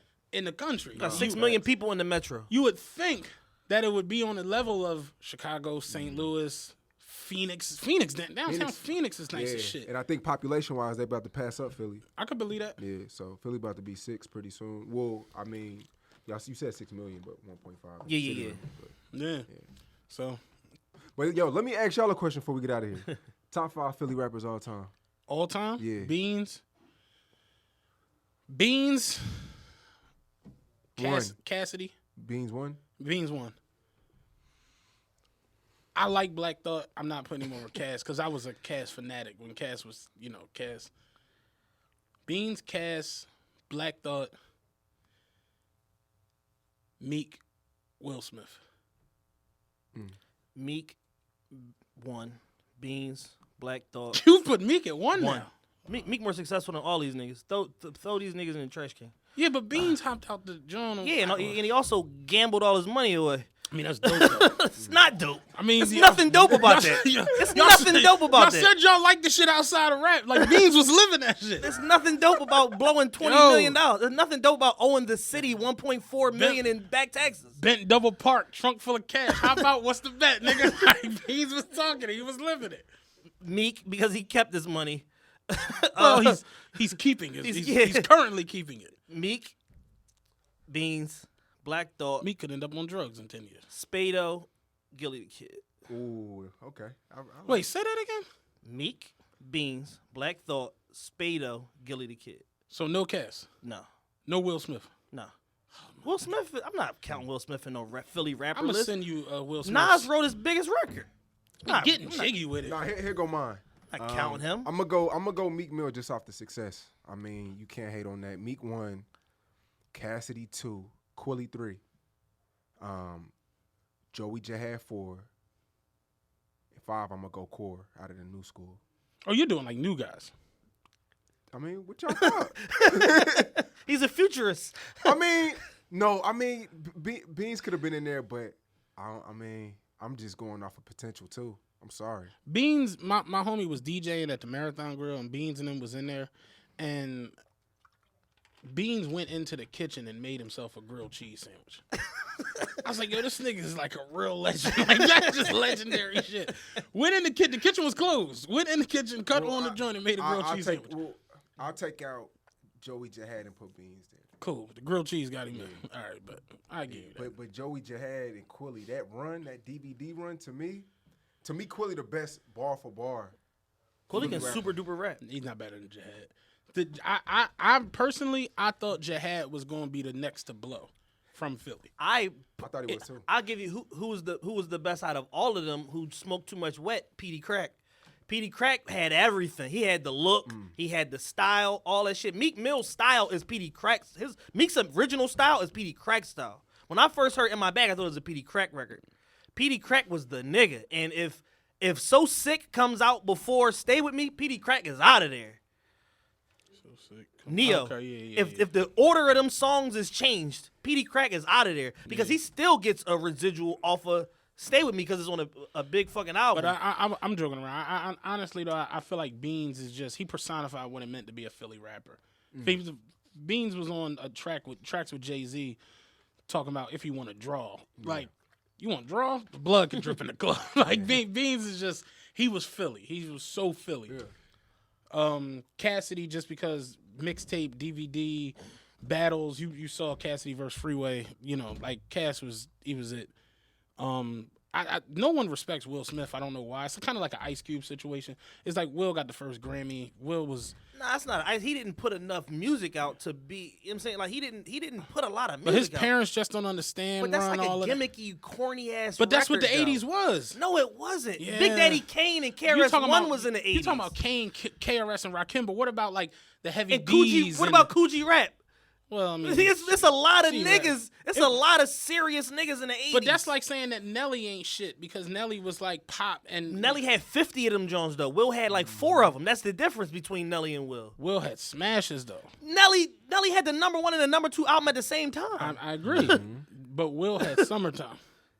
Nelly had Hot in Here. Will had. What else will have? Let me go on. Nelly had E.I. Nelly had Down Down Baby. That's all on the same album. I'm not saying that Will is Nelly. But Will should be. Will is I'll give you he's a precursor to a Nelly. Yeah. He had the image, the look, all of that shit, fan-friendly records. But as far as like on a rapper level, I seen Spado freestyle for 4 hours in a row. Like, amazing rapper. Like, off the top of the head. And I heard him go on Power 99 and freestyle dissing the Young Guns and State Property. Like, but pulling shit out the sky, like true freestyling. Like he's an amazing fucking rapper. Gilly, Love for Gil's one of the best songs that ever came out in the city of Philadelphia. Yeah, that's where like I guess with these whole lists you be getting motherfuckers be talking about they want to hurt you and shit because motherfuckers are here to list and be like, oh, I ain't make the list, so fuck you. And it's just like, no, they said top 5, so it's like it'll sound like, oh, you don't fuck with Gilly. It's like, no, I fucks with Gilly, but only got 5. I got 5. I got 5. It's like Cassie's not on my list. He's 6. But he's not on my list because I went to high school with Cassie and I know for a fact he was going to the house into the studio where Major Figures was recording that, soaking up all of they shit, like, and then he transformed it into something different once he went from the Bull B to Cassidy. He was Cannabis. And then he transformed into a whole different artist because of what he got from Spado and Gilly and Bump J and all of them guys. So I'm going to always hold them in higher regard than I hold him. And you got to remember, we was kids, too. So it's like, your brain, like when I was 16, 17, I remember hearing Cassidy say, the clip long like Yao Ming, the Chinese ball. I'm like, yo, this like, that shit was crazy to us when we was kids.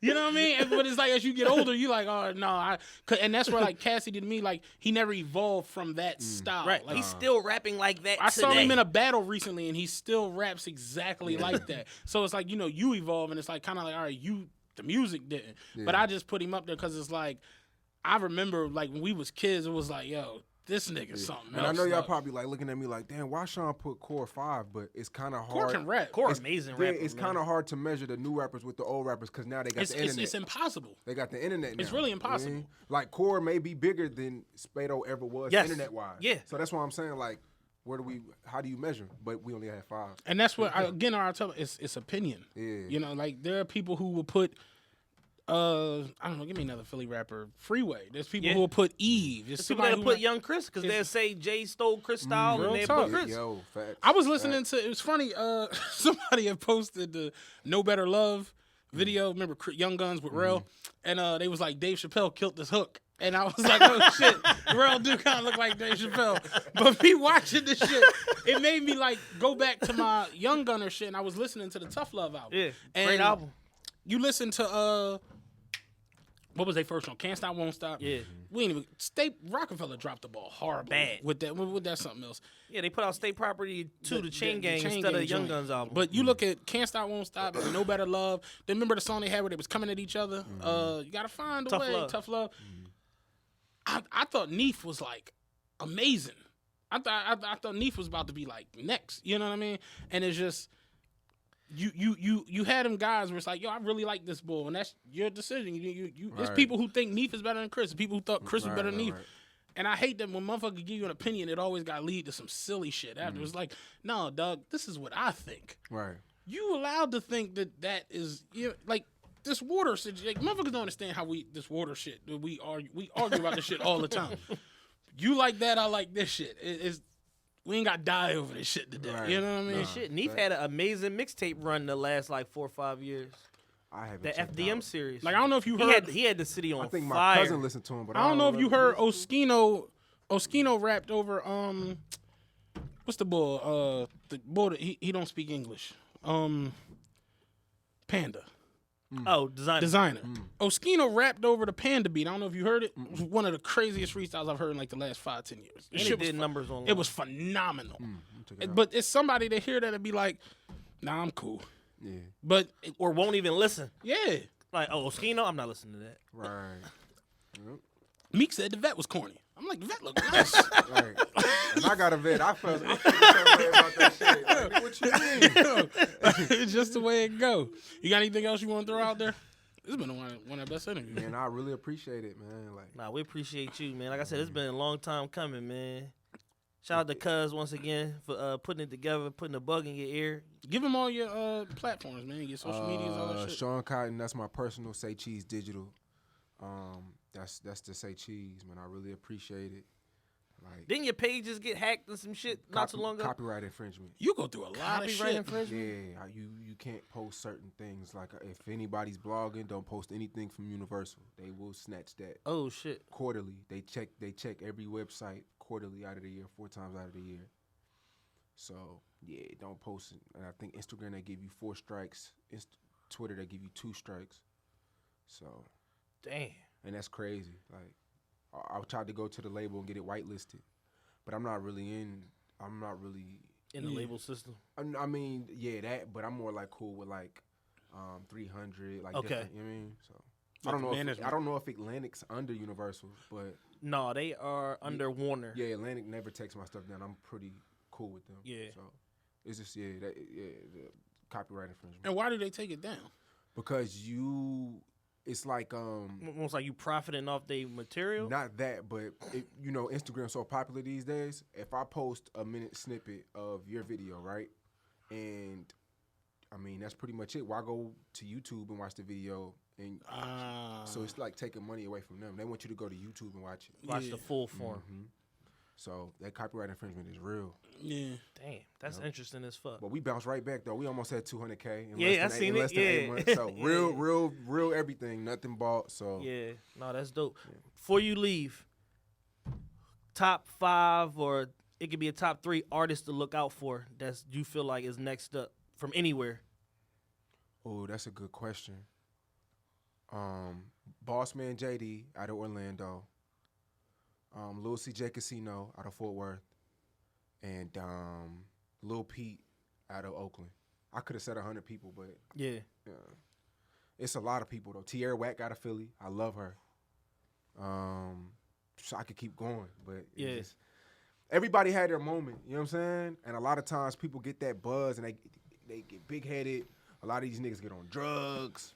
It's so many different things. You know what I'm saying? But TRPE may be my favorite. She's so talented. Y'all know who she is? Nah, I'm not familiar. Oh man, she out of Philly, yo. You gotta get on this show. And I usually be knowing. TRPE out of Philly. You gotta get hip to her, man. She is amazing. Okay. She just signed the Interscope, and one of the labels told me I'm not supposed to say nothing, but she just signed the Interscope. Yeah. So creative. So that's dope. Nah, we gotta get her on the show. She's a hip hop, no bubblegum. Like some rap shit. Real rap, raw. But she dressed like Tyler the Creator. So it's kind of like when you see her, you like, but she can rap. How does Tyler the Creator dress? Like super, it's just that aura flannels you get. And Vans. Flannels, Vans, super skateboardy, Supreme, like cut Jay off Versace. jeans. Supreme like hoes. Like kids to be dancing and shit. Yeah, she's dope, man. She's about to take off, man. Like, get her on this show ASAP. Definitely. All right, cool. You gotta make that connection. Yeah, I definitely will.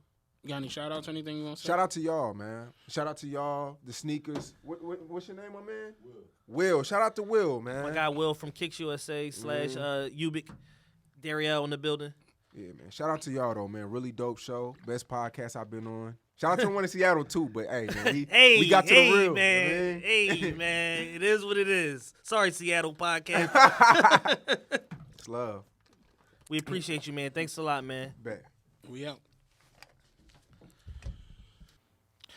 What up? We back, part 2. Well, I don't know if it's part 2. We took an intermission. Everybody talked some shit. Took a brief intermission. Everybody talked some shit. I got some exclusive. Will was passing out sneaks. Matt didn't get any. Matt didn't get any. I said maybe next time. Yeah. But we still got our Kicks USA Ubik team in the building. Shout out to them. Y'all buy any sneakers, man, buy them from Kicks USA. Yeah, we got the Kicks team, the Ubik team up here. They support the realest podcast ever in an official capacity. So make sure y'all support them. You know what I'm saying? I just want them to get some 15s. We working on that. You know what I mean? They working on that. That's what Will told me. Sean told us some interesting things off air. Oh, you got the Insta story yet? It's the realest podcast ever. Shout out to Ubik. Shout out my guy Dariel. Shout out Will. Get them size 15s up there, man. I just need 8.5s and 9s. I'm easy to please, man. Yeah, you know what I'm saying? If y'all got any back stock or off-whites, run them this way. You know what I'm saying? I'll figure it out. Find me some size 15 Vapor Max off-whites. That'd be great. We'd appreciate I don't even know if they're available. We don't even know if Virgil made that size. Yeah. I don't even know if they're available. We'll figure out later. I love my new Vaporbacks though. Super comfortable. So shout out to Cousin Twan. Shout out to Sean Cotton, Say Cheese Digital. Make sure you follow him on all social media platforms, Twitter, Instagram. Follow the Facebook page, all of that shit. Follow him on YouTube. Subscribe to his YouTube. We still have a YouTube somewhat, but you know what I mean? Follow us on YouTube, all of that cool shit. That was a beautiful segment, one of our best interviews ever. Yeah. Shiz was dope for that. He had a lot to say. He had a lot of information, but here's where it gets ignorant. Here's what y'all been waiting for. I call it part 2 because this about to take a whole nother direction right here. The Hot New Swindle is the title of part 2 of this episode. And this week I had a tweet that went viral, not on Twitter, but on Instagram. It went viral. I basically posted something late at night talking shit as I always do. My guy Matt woke up bright and early, screenshot it, put it on his Insta story. It was when you was talking about it. At the time. Did you watch my story? I screenshot the whole. Yeah, the whole everything. Like it was like 4 or 5 tweets. I screenshot all of them and posted them on IG. So I didn't know it was going to cause a ruckus. Yeah, my partner, my brother here, Matthew, screenshot him, put him on his IG story, which for some reason does thousands of views. Yeah, my IG story. Despite the fact that he only has 2,700 followers. Listen, I had a snap the other day that had 4,200 viewers. I'm like, how do y'all not follow? Like, how? What the fuck? Yeah. Quick maths. How? And that's because my page is public, and people will start posting. People will screenshot something I say, like the what was it the other day? Everybody, about the bars. Chicks telling you to come to the bar, and that shit was risking like, life and limb to come to these bars. That shit was all over Instagram, and it's like people will come to my page and watch the story, but not follow me. I feel some type of way about that. But you should. What the fuck? That's neither here nor there. I got a lot of followers. Somebody told me that there's parody accounts out there on Instagram of my Twitter where people will just, whatever I say, some funny shit or some cool shit, they'll copy, paste it as a tweetgram and post it on their page. Right. But these people's pages are private, and I'm not taking the time to follow these assholes just to see a bunch of my content on their page or whatever. But this is like a real thing. And it's just like, it's frustrating because people have like a lack of original thought. And me and Matt got into an in-depth conversation about this yesterday. And it's just like people have such a lack of original thought or lack of willing to put themselves out there on a limb and say something controversial or something that maybe not everybody's going to agree with for fear that everybody won't agree with it. Because all these people are looking for acceptance in social media when I don't care about that. I'm just here to talk my shit and really get my points across. So for those of you that missed it, the actual tweet was, the Hot New Swindle in Philly is motivational speaking, business seminars by people with failed businesses, and life coaching by people whose lives are fucked up. And to our surprise, everybody feels this way as well, as evidenced by the people who cropped my name off the tweet and reposted it like it was theirs. And it's not just a Philadelphia problem either. It's apparently a universal problem, and people are like commenting on people's posts like, no, Baltimore too, no. Yo, I sent you the joint, like motherfuckers was DMing me left to right when I posted it. One of the chicks said she went to a business seminar, and the woman who hosted it was like, you're supposed to sell the idea of being a businesswoman, and she like, wait, so you don't have a business? like what? My business is getting y'all here. Yeah. Congratulations. This is my business. You're welcome. This is my business. My business is to tell you how to go and do the same dumb shit that I'm doing to you right now. $400 a ticket. It's so weird, but it's like, I remember at one point where I didn't know like a lot of these people. You understand what I'm saying? Yes. I'm from Southwest. You know, I play poker, play ball every now and then. You know, went to school at Roxborough and shit. Like, I didn't know a lot of these different people because I stay to myself to a certain extent. I'm like I'm a loudmouth introvert, if that makes any sense. Yes. But now that I do know a lot of like the goings-ons and the ins and outs and ins, it's like you either got a job or you're scamming. That's no in between. That's kind of how this city works. Dedicated, hard-working people, and then you got the underbelly. It's like, even the people who you see and people be like glorifying them, and it's just like, I don't know. It's like You ever been like a magic show and like it's an elephant on stage and then it's not? It's like that smoke and mirrors type of shit. It's like it's always some trickeries or some fooleries and shit in the background going on. And I don't know where that became popping. The whole seminars things. It's crazy, man. It is kind of because it's literally folks out here that like I know for sure like your business failed miserably. And here you are on a speaking tour telling people how to run a business when yours just failed. Mm-hmm. You got into trouble in your business and couldn't pivot in another direction in order to save it or rebrand it. Yeah. And you're here telling us at $150 a ticket on how to be successful. Yeah. I was confused, boss. Like legitimately. I was confused, boss. I was confused. The maths is not adding up. The maths ain't quick. This is long division. Yeah. This is not quick maths. It's not quick maths. Long division. So I get it.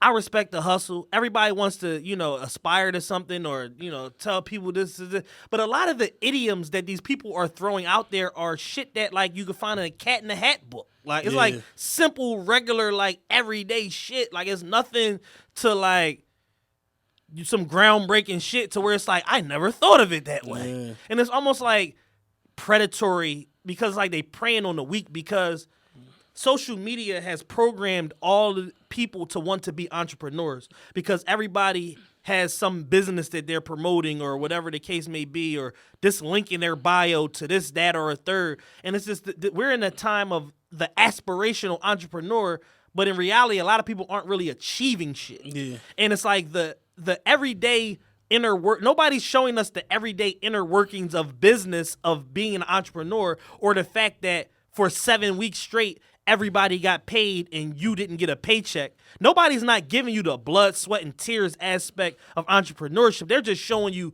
the wins. Yeah. And that's it. And it's like a misleading process because... but that's Instagram in itself. Instagram is a highlight reel. Yeah. Like, Instagram ain't the game. Right. Like, there are people out here with businesses, right, that I know, for a fact, don't have payroll accounts. Yeah, I can believe it. But you have $500,000 in cars. But you don't have you don't pay payroll taxes. I've been to businesses, but you got $500,000 in cars. I've been to businesses that don't have bathrooms.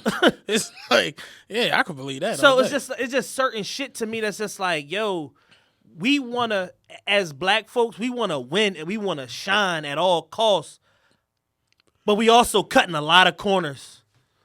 It's a lot of corner cutting out that's going on right now, and nobody's not highlighting. You know what I'm saying? Like, I'm kind of on some bullshit, but but you can do it too.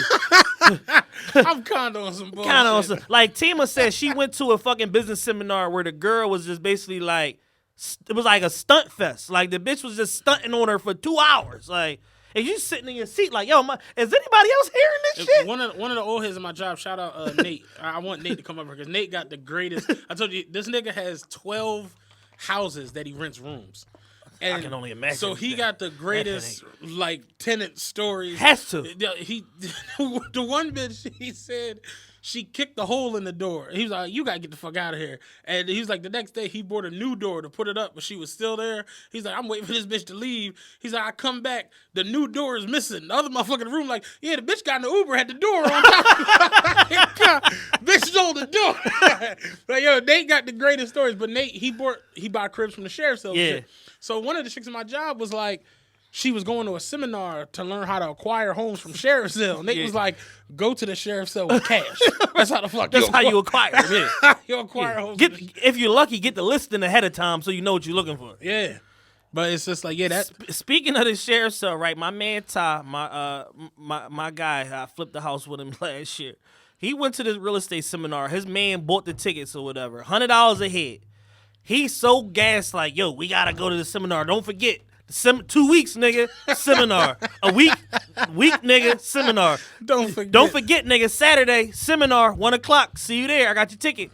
So they go to the joint. He said the nigga opening line was, okay, take out your phones. Go to www.phila.gov. This is where you can find the listing for when the next sheriff's sale is. And secondly, this is very important.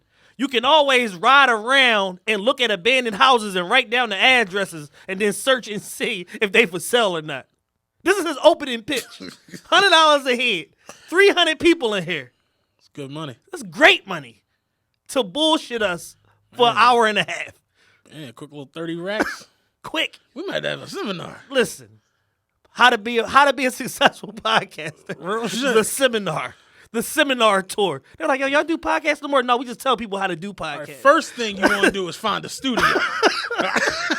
That's how ridiculous this Go to is. www.google.com and type in podcast studio near me. You got that? All right. Y'all heard me in the back? You heard me in the back. So once you got that, this next step is very important. You want to click on the podcast studio that you like and get their phone number. And then call them. And book a time to come record. Any questions? Any questions? There's graham crackers and grape juice on the side. It's Capri Suns in the cooler if anybody get thirsty. And turkey bologna sandwiches as well. You're all welcome. There will be no Q&A today. Y'all being a little disruptive. Yeah, that's crazy, man. It's like, yo, I can't make this shit up because there's so many stories like this. Like, I sent y'all the other day my top 5 people I'm tired of list. Sure enough, a couple of them people on that list ended up in some bullshit, didn't they? Like 2 weeks later, like I just sent Carl, Love, and Matt my top 5 people I'm tired of list. Within the next 2 weeks, they got embroiled in some bullshit. When is a seminar cool? Because it seems like that word just gets thrown around now way too much. Here's the thing. Rob said something very simple to me, but very astute. You said Ra or Ra? Okay, Ra. Which is those who can do, those who can't teach. And it's never been more true than it is right now. And people are just literally selling folks the ideas of the potential of what can happen. Yeah. But not telling you with any certainty if you do X, Y, Z. There's no formula or system to what these people are selling most times. Yeah. Like fucking Damon John did a real estate seminar in Philly at the fucking convention center back in the summertime. I would go to that. Yeah. And it was free. How about it? That's crazy. It was free. Man worth $250. It's free. Just RSVP, come down, convention center, room such. It's free. And it's him along with some other real estate professionals, blah, blah, blah. Now, where I was told where they get you at, because they scamming too, is that for the escalated group, for the people that are really serious, it's $299 a head. Okay. Like usually that's how they get you. Like when you want we're gonna give you the general info for the free. Yeah, but if you want this real specific shit, the shit that work that we do, oh yeah, no, you gotta pay the tray for that. You know what I'm saying? But even still, I would give Damon John $300 to figure out how the fuck you got $250 million. I'm not giving Lucretia from the projects a bean to figure out how she fucked the nigga from the Sixers and got $50,000 to start a boutique. Like, I'm not paying for that information. And it's a lot of that shit going on. And it's like, yo, sis, just give us the number to the nigga who you fucked for this money so I can put my little sister on him and get this fucking bread too, you fucking idiot. What are you talking about? You playing games. Shit. That's for those of you out there counting, that's the first you playing games of the show. Yeah. I normally get to that much sooner. I don't think I say you know what I'm saying today. I think I'm doing good. You're doing very good. I think I'm doing phenomenal, man. Yeah, we need the you playing games counter and the, you know what I'm saying? Yeah. Jesus. That is real, though, man. It's like people are really, really selling images that aren't real. Yeah, it's like... And selling a dream to people who, business, I look at it like you got to start somewhere. Absolutely. Like you don't just haul off and open up a 3,000 square foot space that when you really don't have a foundation for your business, you know? So it's like you got people now who want to do real estate, and that's the thing. And you learned it this year. It's not peaches and cream. Some shit that you think is going to take 60 days could end up taking 7 months. Listen, I had a project that was supposed to take 8 weeks. That shit took 6 months. It's real. And I didn't get paid till month 8. It is what it is. You know what I'm saying? And the whole thing is, in business... And it's crazy because I was there with you from the very beginning of that. Like, I knew the integral detail. Yeah. Y'all had a great situation. Great. Still ended up being some silly shit. Like my man just had a crib not too far from where mine was that he was in. Contractor issues. Fucking one contractor, he had to fire a contractor. Another contractor ran off with like 7 bands. Once it was all said and done, him and his partner split $10,000. Like, but he got his investment back and he turned a profit. So it's like in the real estate world, that's a win, but it ain't what he signed up for. Yeah. I'm pretty sure looking back at it, he wouldn't have tied up 20 grand of his own personal bread to make 5. Yeah. He's glad that he made the 5. But he would have rather made the 15 that he was supposed to make. Yeah. You know what I'm saying? And that's real business. That's what the fuck really be, you know what I'm saying, be going on in between these lines. And motherfuckers, just be making it seem like shit all good. And I documented my fucking journey on this show. I didn't make no whole great amount of money, but I got my investment back and I turned a profit. It gave me the tenacity to move forward into, going into other projects. I said it before and I'm going to say it again. I look at a lot of these dudes, a lot of these people who do all these entrepreneurial ventures and all that. There's no passion there. And if you don't have a passion, you really don't need to be doing anything because it's a finagle. You're trying to flim-flam. Yeah, if you're not passionate about something, why not invest in it? Let somebody who is passionate about it run it and just collect your bread every month or quarter or however, you know what I'm saying, whatever schedule you come up with. But niggas is want to be so hands-on with shit to a point of annoyance. Like, y'all want to be hands-on with shit just to be in other motherfuckers' business and you be disturbing the process. Like, you have to trust the process and you have to trust the system that you put in place. Like, if you don't have no expertise, like if you a bar baron or whatever, and you don't have no expertise in the bar business, why the fuck are you sitting in the bar every day when you can be, if you a real estate guy, go somewhere and do some real estate shit, put some motherfucking hardwood floors down somewhere instead of sitting in this motherfucking bar being in the way of the people who know what to do with this bar. Yeah. Get the fuck out of here. Every investment that you put your money in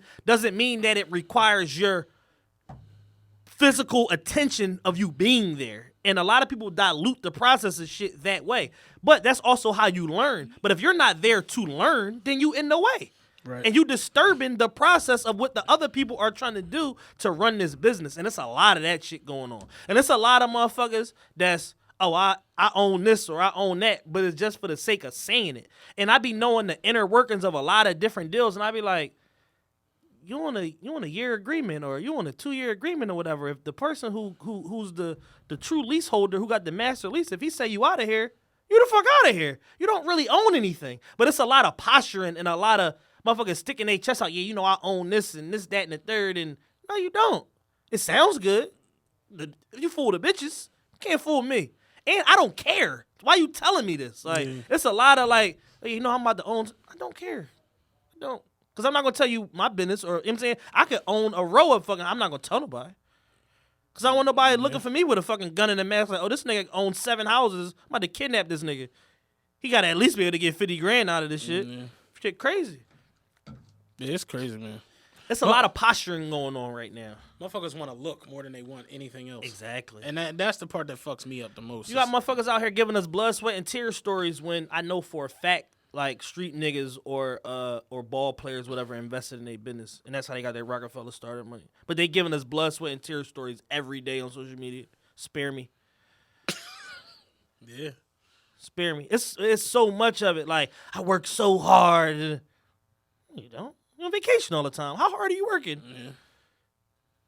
Hearing stories of people not getting paid for this or that. Like, that's not no real boss, man. Like, I'm in the nightclub business. I take losses all the time. I'm not designed to, but all right, perfect example. I just started a new promotion at V Lounge on the weekends. My first 4 weekends was snow, rain, bitter cold, snow. It's nothing I can do about, you know what I'm saying? It's nothing I can do about that. But I'm still going to continue to run my program the way that I design it, and ultimately, when it ain't cold, snow, rain, because it's going to turn the fuck around because I'm not cheating the process. I do the 27 on Saturdays, and I was just saying, I'm like, yo, it's like, Saturday is my big ass run. I got a 13-hour joint, and I'm like, it's been loved the last 4 or 5 Saturdays in a row because every Saturday has been bad weather. So nobody's out. So it's been sweet. And this past Saturday was actually all right. And it was like, where the fuck y'all people come from? Like this Saturday coming up, it's gonna be like 60. I might have to call out. Like it's gonna be that crazy. But I know you're not lying because like the past 4 or 5 Saturdays have been like terrible. Yeah, nobody's outside. So if you on a employment level, you drive the bus, and if nobody's outside getting from A to B on the bus, you think they coming to a party? Yeah. Fuck no. But I still gotta, you confirm a certain amount of motherfuckers, you still gotta open. You know what I'm saying? But that's where like the average motherfucker, even with it not being popping, will hop on Instagram with a bunch of money in his hand. Like, killed him tonight. And it's like, no. Nah. Like I had a horrible weekend last weekend. I had an amazing party that under any circumstance, if it was 20 even with it being gloomy, if it was 20 degrees warmer outside, I had Chino from MMG birthday party. With 20 degrees warmer outside, 600 people show up. You know how I know it's a great party? Because promoters was like, damn, I wish I would have had that party. So that's how I'm able to gauge shit. But because it was fucking 4 degrees outside, it wasn't a great fucking party. Yeah. So it just is what it is. But here's the thing, like, I have my life structured in a certain way. I'm designed and I'm built to take losses. Like, it is what it is. But when I hit my licks, I hit them. You know what I'm saying? Because not too long ago, Jay-Z concert at the party, I hit a lick. My folks' birthday party in September that I hit a lick. You know what I'm saying? So it's like, it's different scenarios where it's like, yeah, you got to be able to sustain them ebbs and flows when you in any type of self-employment based business. Shit ain't always going to go your way. Sometimes you get on a run, you get hot. But just like we talk about Steph Curry, sometimes them threes not falling in them same degree of difficulty shots that look amazing when they fall and look crazy. You're like, nigga, get on the bench. Yeah. The end of it. Get under the bench. But yeah, you figure your tweet went viral. I had the IG story that went viral this week with I posted a picture of David Ruffin when he was looking at Otis with the Ain't Nobody Coming to See You, Otis. And it was like when chicks tell you to come to the bar because they porn. And then the next joint on my story was, I forgot what I wrote verbatim, but it was but then why risking life and limb to come ain't nobody see coming to no dungeon in North Philly risking life and limb to come see you pour watered down Hennessy in the Dixie cups. And it's like, it's the truth. It's like these bars be so ratchet and so in the mix of foolishness. And it's like, yeah, I'm not coming there, yo. Like, motherfuckers, I see the DM, the red joint pop up. I'm like, oh, shit, look at it. Yo, I'm pouring tonight. I'm like, bitch, what the fuck is you? Like, that's really how the shit be. It's funny. I remember one time we went to an after hour out North Philly. I forgot what block it was on. It was a mess. You like near Temple? Yeah. I know the joint you're talking about. Yeah, it was definitely their Temple. It's like mad leveled cribs, like right near it. It's on the second floor. I've been there before, we pull up, Martin driving. Martin and Ian in the car. Me and Feet walk in. We walk in, it's mad weed smoke. Niggas dressed like Busta Rhymes in 97 standing around and shit. Woo-ha video. Yeah, hoo-ha video outfits everywhere. We get in there, and it was a couple bitches dancing in the back. Like I said, weed smoke everywhere. I'm just like, yo, this shit is crap. I'm like, we gotta get the fuck out of here. I text Feek. I'm like, yo, let's get out of here. Feek, like, I'm waiting on you. I'm like, all right, we out. And we walk back downstairs, and Marty had pulled off. That shit was like paper soldiers. Where the fuck is this thing at? That shit was crazy. But it's like, yeah, it really be like hole in the walls, spots like that. Security doing half-ass pat-downs. Like, you don't know what the fuck is in these not joints. patting down the niggas from the block because they gave him 40. Yeah. They get the 40 in. Yo. Y'all give you 40, get my 40 in. I tell you, I seen one of my homies straight take a gun in the club. He put that shit under his hat. He's like, I'm good. I'm like, fuck no. The shit was all sticking out. I'm like, you look retarded. Security ain't checked the hat. They going great in there with that shit. Yo, one time at the mezzanine, man, nigga walked in. He had his gun on like the little lanyards that you put your keys on. Oh, I've heard that. He had before. his joint clipped to that. So when they patting him, he like, yo, let me lift my keys up, whatever. He patted him, he walked right in with the burner. And it wasn't like a little gun. It was like a nice size joint. Like, and he showed my man, he said, yeah, your security bullshit. Look at his joint. I said, yo, what the fuck is wrong with y'all? And it's crazy because it's like you got that much ingenuity, but won't apply that shit to nothing positive. You refuse. Flat out refuse. You could be an architect. No, you could be architect, engineer, anything. Crazy. Niggas don't want to take the hard way, man. All right, you want to talk about another big topic that's going around the city? Man. This one is like solely. I don't know if it's solely Philadelphia because I don't know about other clothing lines and shit like that from other parts of the world. but I know in this city, Design theft seems like it's at a all-time high. It's crazy. What's crazy is you said it. You was talking about it one day in the group chat, Yeah. and I'm like, I don't really get into this shit, so I don't. But then I saw a shirt on Instagram, and I'm like, Chad got that. I seen him in that. Then I'm like, no, I haven't seen him in that. So then Kind of like that, but it's not that. I went and I looked, and I'm like, holy shit. Upon further investigation, I'm like, no, I seen you in the other one. It just looked like that. yeah, you see me in the real version of that. And I'm like, I'm pretty sure Balenciaga not out here stealing shit. Because I saw that, and I'm like, yeah, nah, that's crazy. It's just crazy, man, because it's just like, I get it. Like, it's kind of like how we talk about with Fab. It's low-hanging fruit. It's the same sort of thing. It's very easy to take a popular design or an iconic design and flip it and put your name on it. But be wary of doing shit like that, because I'll tell y'all a fucking story. Once you get on the radar of a big multinational corporation, that's your ass, Mr. Postman. And it ain't nothing like having a team of 12 corporate lawyers CCing you a fucking email or bringing a cease and desist to your business. That shit is a different level. Like, fucking John Buscemi went through that shit with Gourmet. He got sued by Nike. Yeah. Like, that shit is enduring process. And he had a legal loophole of how he got out of this shit from he could prove collusion. Other than that, they was thrown in the bushes forever. So, Shop Nasty Gal is like a big online platform or whatever that a lot of girls like buy clothes from. It's like a Fashion Nova before Fashion Nova or whatever. But they sell everything, accessories, earrings, belts, blah, blah, blah. She, the girl who had the website, was stealing various designs, shirts, this, that, and third, and flipping them. Stole an earring design, like some little small stud earrings that was copywritten by the creator of the earrings. She got sued. The company was worth $100 million at the time.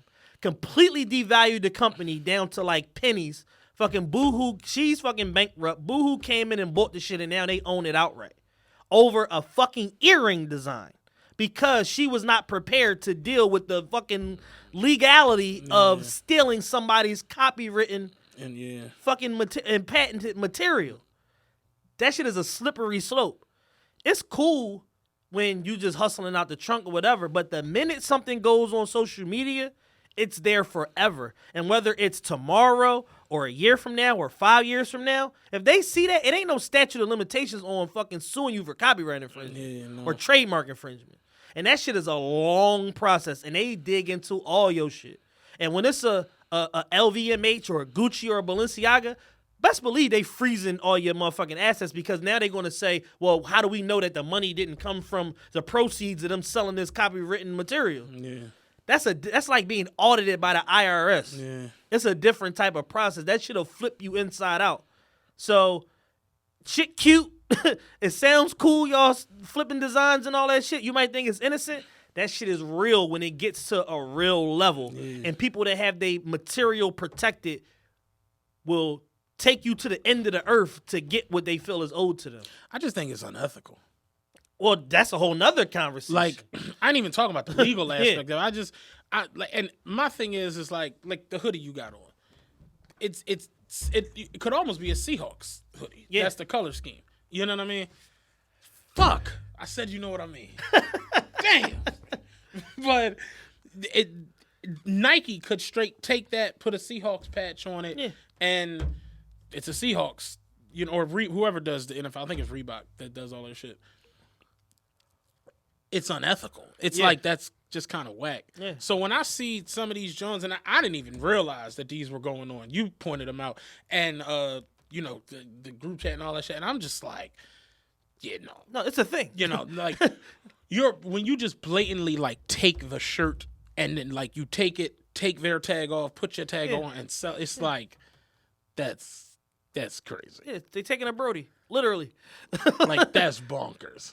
And then to even take it a step further, it's like, y'all cheat the process so much that y'all just ironing on or screen printing on these motherfucking flipped logos, and y'all not even taking the time to fucking pay for tags and swap the tag out in the shirt. You giving me the tag, the fucking shirt with the Gildan shit still stamped on it. Damn. You're not even like, there's no presentation. I'm not getting my shit in no polyurethane bag or nothing. Like, you know what I'm saying? Like, there's no presentation to it. And so it's just like, there's clothes, and then there's fashion.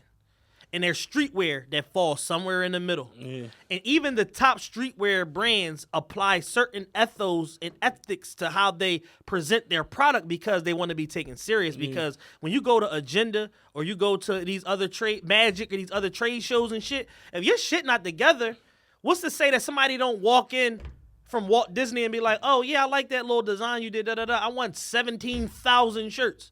If your shit not properly together, they're gonna send it the fuck back.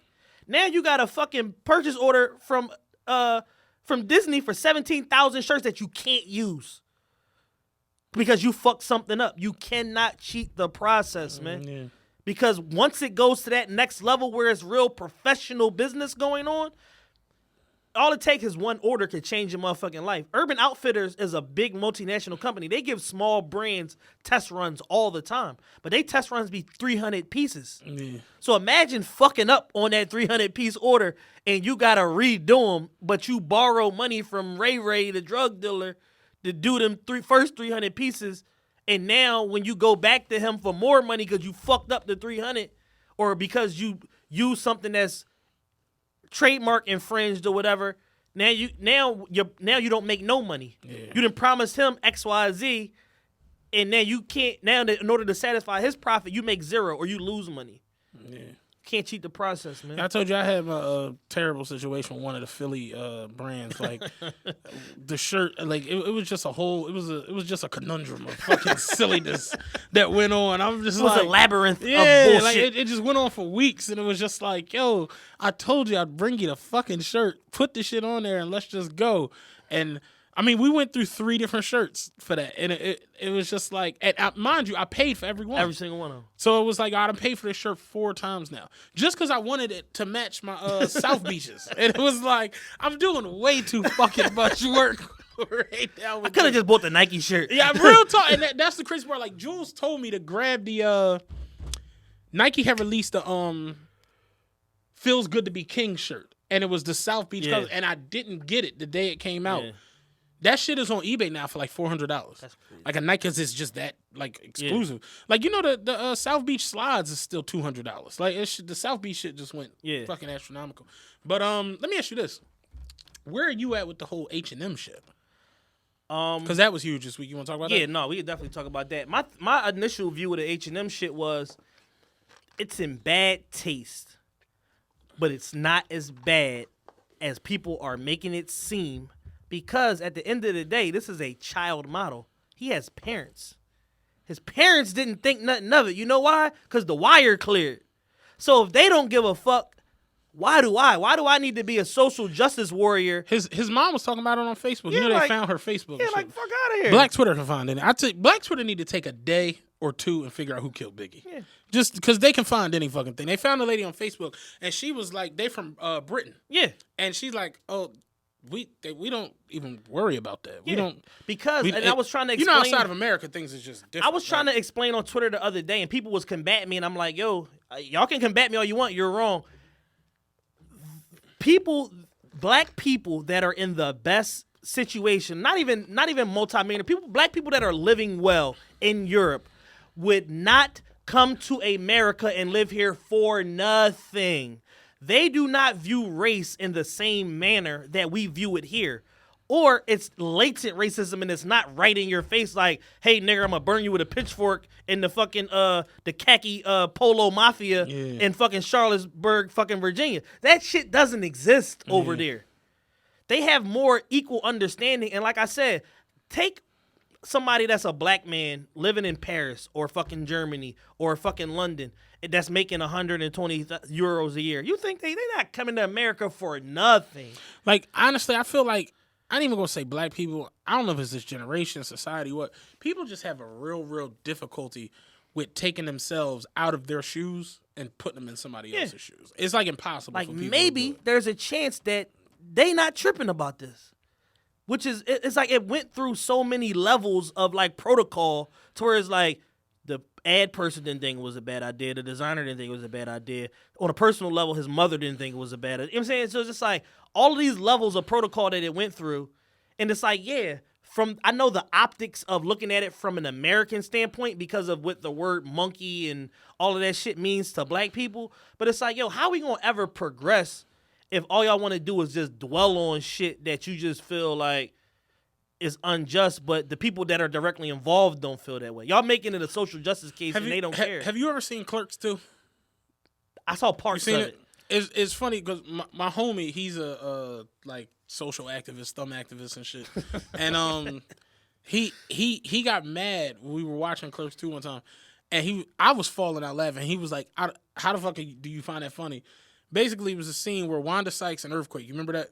Wanda Sykes and Earthquake came into the restaurant, and they was getting ready to order food. They was in line, and the two white boys at the counter was arguing because one of their classmates who they went to high school with came into the fast food joint, and now he's driving like a Rari and super caked up, and he was like talking shit to him, and he was like, Randall, let it go. He was like, no, fuck that. He's like, he thinks because he's doing good in life, he can come in here and talk to me like I'm a fucking porch monkey, and the whole shit stopped, and like Wanda Sykes was like, you really didn't just say that, and what was the chick with the titties? Light-skinned chick, Rosario Dawson. She's the manager of the restaurant. Okay. So she was like, Randall, what the fuck is wrong with you? Did you really just say that? He was like, what? She's like, you can't say racial slurs. He was like, what, porch monkey? And he said it again. And Earthquake was like, getting ready to jump over and join the fight. And he was like, that's not racist. And he's like, yes, the fuck it is. He was like, no, it isn't, nigger, knick-knack, coon. He started like running off. He's like, those are racial slurs, not porch monkey. And they like, yo, porch monkey is a racial slur for black people. He was like, no, it isn't. He's like, when I was a kid, my grandma used to always call me a porch monkey because I used to dance on the porch. That shit's not racist. And then later on in the movie, this motherfucker wrote porch monkey for life on the back of his like uniforms. And my homie was like, how are you finding this funny? I'm like it's hilarious. Funny. It's hilarious. Funny, bro. But I used that the other day as an example. It's like, if he really don't understand it as what it is, it's like you can't. You know what I mean? Some shit is just funny. Like fucking Joe and Maul call Rory a nigger on the podcast every week, 50 times a show. This nigga's crazy. It's like, yeah. And I'm positive that Rory is saying nigga to them off air. I'm positive. Yeah. Because I've done it with my white friends because some people are just cut like that. Like, and they just from the culture and you know what I'm saying? It just is what it is. I think we talked about it before on the fake outrage show we did. I feel like people literally sit around and look for anything to lose it over. Yep. And, you know, I said it the other day. I'm like, y'all gonna argue with each other, and then next week this shit just gonna be done. And you saw H&M had like 80% off the other day. I'm like, that H&M ain't slowing the fuck down. They gonna get past this little bullshit, and everybody gonna still be shopping. It's like, it is what it is. It's like, I get it. I get the fake outrage. It's just the time we live in. People look for anything to get said, to be mad about. But it's, you know, that little boy don't care. His mom don't care. She was even saying on Facebook, like, oh, no, y'all bugging. Like, you know, this is what we do. We model and get checks. Right. It is what it is. You want to talk about Jello and Mello before we get out of there? Yeah. Triple B, you know, big baller. They had a first scrimmage game in Europe the other day with the Lithuania team. The Lithuanians in last place. LeVar got these niggas. They not even playing regular ball right now. He just got these niggas on a tour on some Jackson 5 shit, going around Europe playing other European teams, and trying to showcase that talent, baby. Trying to showcase Mello and Jello. Mello looked phenomenal. Granted, they were playing nurses and you know, parking meter. Playing guys that sweep the park. Yeah, it was a couple swimmers out there. It was a couple lifeguards. It wasn't like real basketball players. Right. But Melo looked good. Jello had 19. Melo had a dime, had like 9 assists, was throwing behind the back passes and dropping back passes for the trailer and all that. The one thing I took away from it was, at one point, the stream hit 129,000. That's crazy. I'm like, the fact that 130,000 people are watching this shit, 16-year-olds. In the middle of the day. In the middle of the day, playing this shit. And the crowd was you'd have thought it was the World Cup. They was livid. And I'm like, they going to be stars. Like, at least Melo, he's going to be a superstar over there. So, I like what LeVar is doing. Like, it's different. is something you ain't seen before. I mean, we were talking about business all show, man. I mean, he's doing real business. Like he took a calculated bet on his sons and on himself and his brand, and he's putting his money where his mouth is. Like, and he's just doing unprecedented shit, man. And it's impressive to me. I can't really, speak for nobody else, but the shit that he pulls off continues to blow my fucking mind. Basically turned the team into the fucking European Harlem Globetrotters. Yeah. Like, it's crazy. It's insane. It's nuts. He made it an attraction. I'd love to see if LeVar was doing business seminars. Like, what he tell the people. Like, all right, first thing you got to do is get a white woman, all right? 'Cause you want to have interracial kids. Then you got to all let them grow their hair out. All right, you got to make sure they can ball. You got to get you some sweats. And then you got to go on TV and tell people you better than the greatest. And it's like, that's the formula. It's the 4-step program. That's the formula to be a big successful. baller. Real quick before we get out of here, you said something about bottle girls. Yo, what's listen, that about? Keep it in vein with fucking I see Will working and financial freedom. Young ladies, I just want to, this is a PSA. Bottle service is not the key to financial freedom. I promise you it's not. I work for a very large nightclub conglomerate. It is not the key. You know what I'm saying? I get no less than 5 to 10 requests a day about bottle service shops. Really? Easily. Young, old, in between, beautiful, horrible, skinny, fat. Like, they all have it in their mind that, like, this is the lick. Like, I'm going to work 2 days a week and make $30,000 every weekend. Like, they have it somewhere in their mind. And I'm here to tell you that it is a myth. And ultimately, you will be making roughly $150 to $300 a night, which is not bad money, but it's not. I'm saying, if you expecting to make $1,000 and you make $300, you're probably going to be pissed. So I'm just disclaiming to y'all. If you want to do bottle service as a career, New York City, Atlanta, Miami, if you're black, do not apply. 4, Vegas. 5, Los Angeles. That's it. How are bottle girls paid, if you don't mind me asking? They're paid a commission based off the gratuity that the club charges, usually like a split. So if the club charges 18% gratuity, they usually get a split of anywhere between 5 to 9%. And they get a shift pay. Oh, okay. $50. So they're not paid like by bottle or no shit like that. Well, I mean, ultimately, it's like, all right, if somebody puts in $1,000 order, if the gratuity on that comes to $200 or whatever, they get a split of that. But they pool tips. Oh. So if it's 5 bottle service girls, all right, you sold 5 sections for $1,000 a piece. It's $1,000 on the table as far as the gratuity piece of it. Y'all going to get half of that from the club. All right, now it's $500. You got to split that 5 ways. $100. You're better off going to Target and working in loss prevention because you won't have to show your titties or your ass at Target. Yeah. Shit.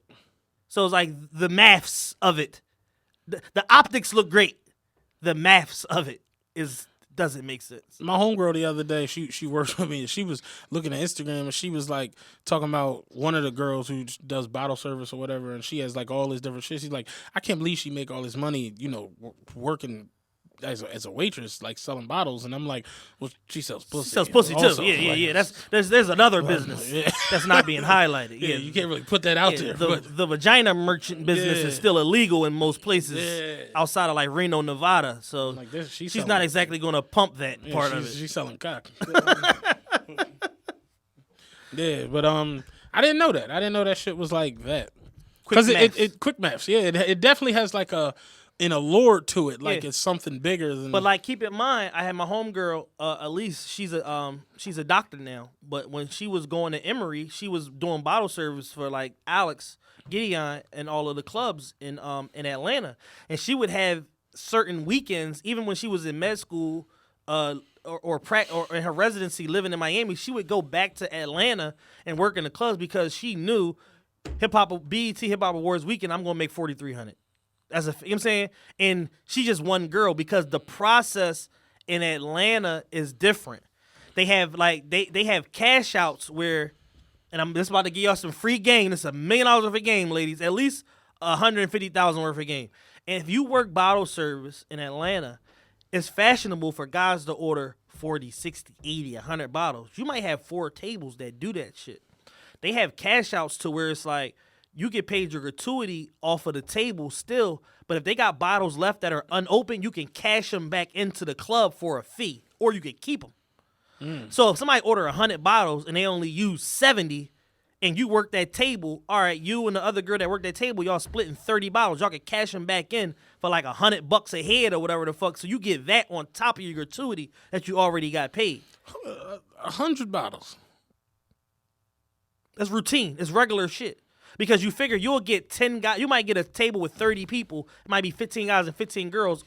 15 guys are all put up. Chad, no, I'm cheap when it comes to the club. I hate spending money. The shit is stupid and it's ridiculous. And we was in Miami and they was like, everybody grab a bottle. I told the waitress, I was like, yeah, let me get a bottle of Grey Goose. She was like, yeah, 500. I'm like, no, ma'am, not a case. I said a bottle. She's like, yeah, 500. I'm like, yo, I'm out. I straight left. I grabbed the Maserati out the valet.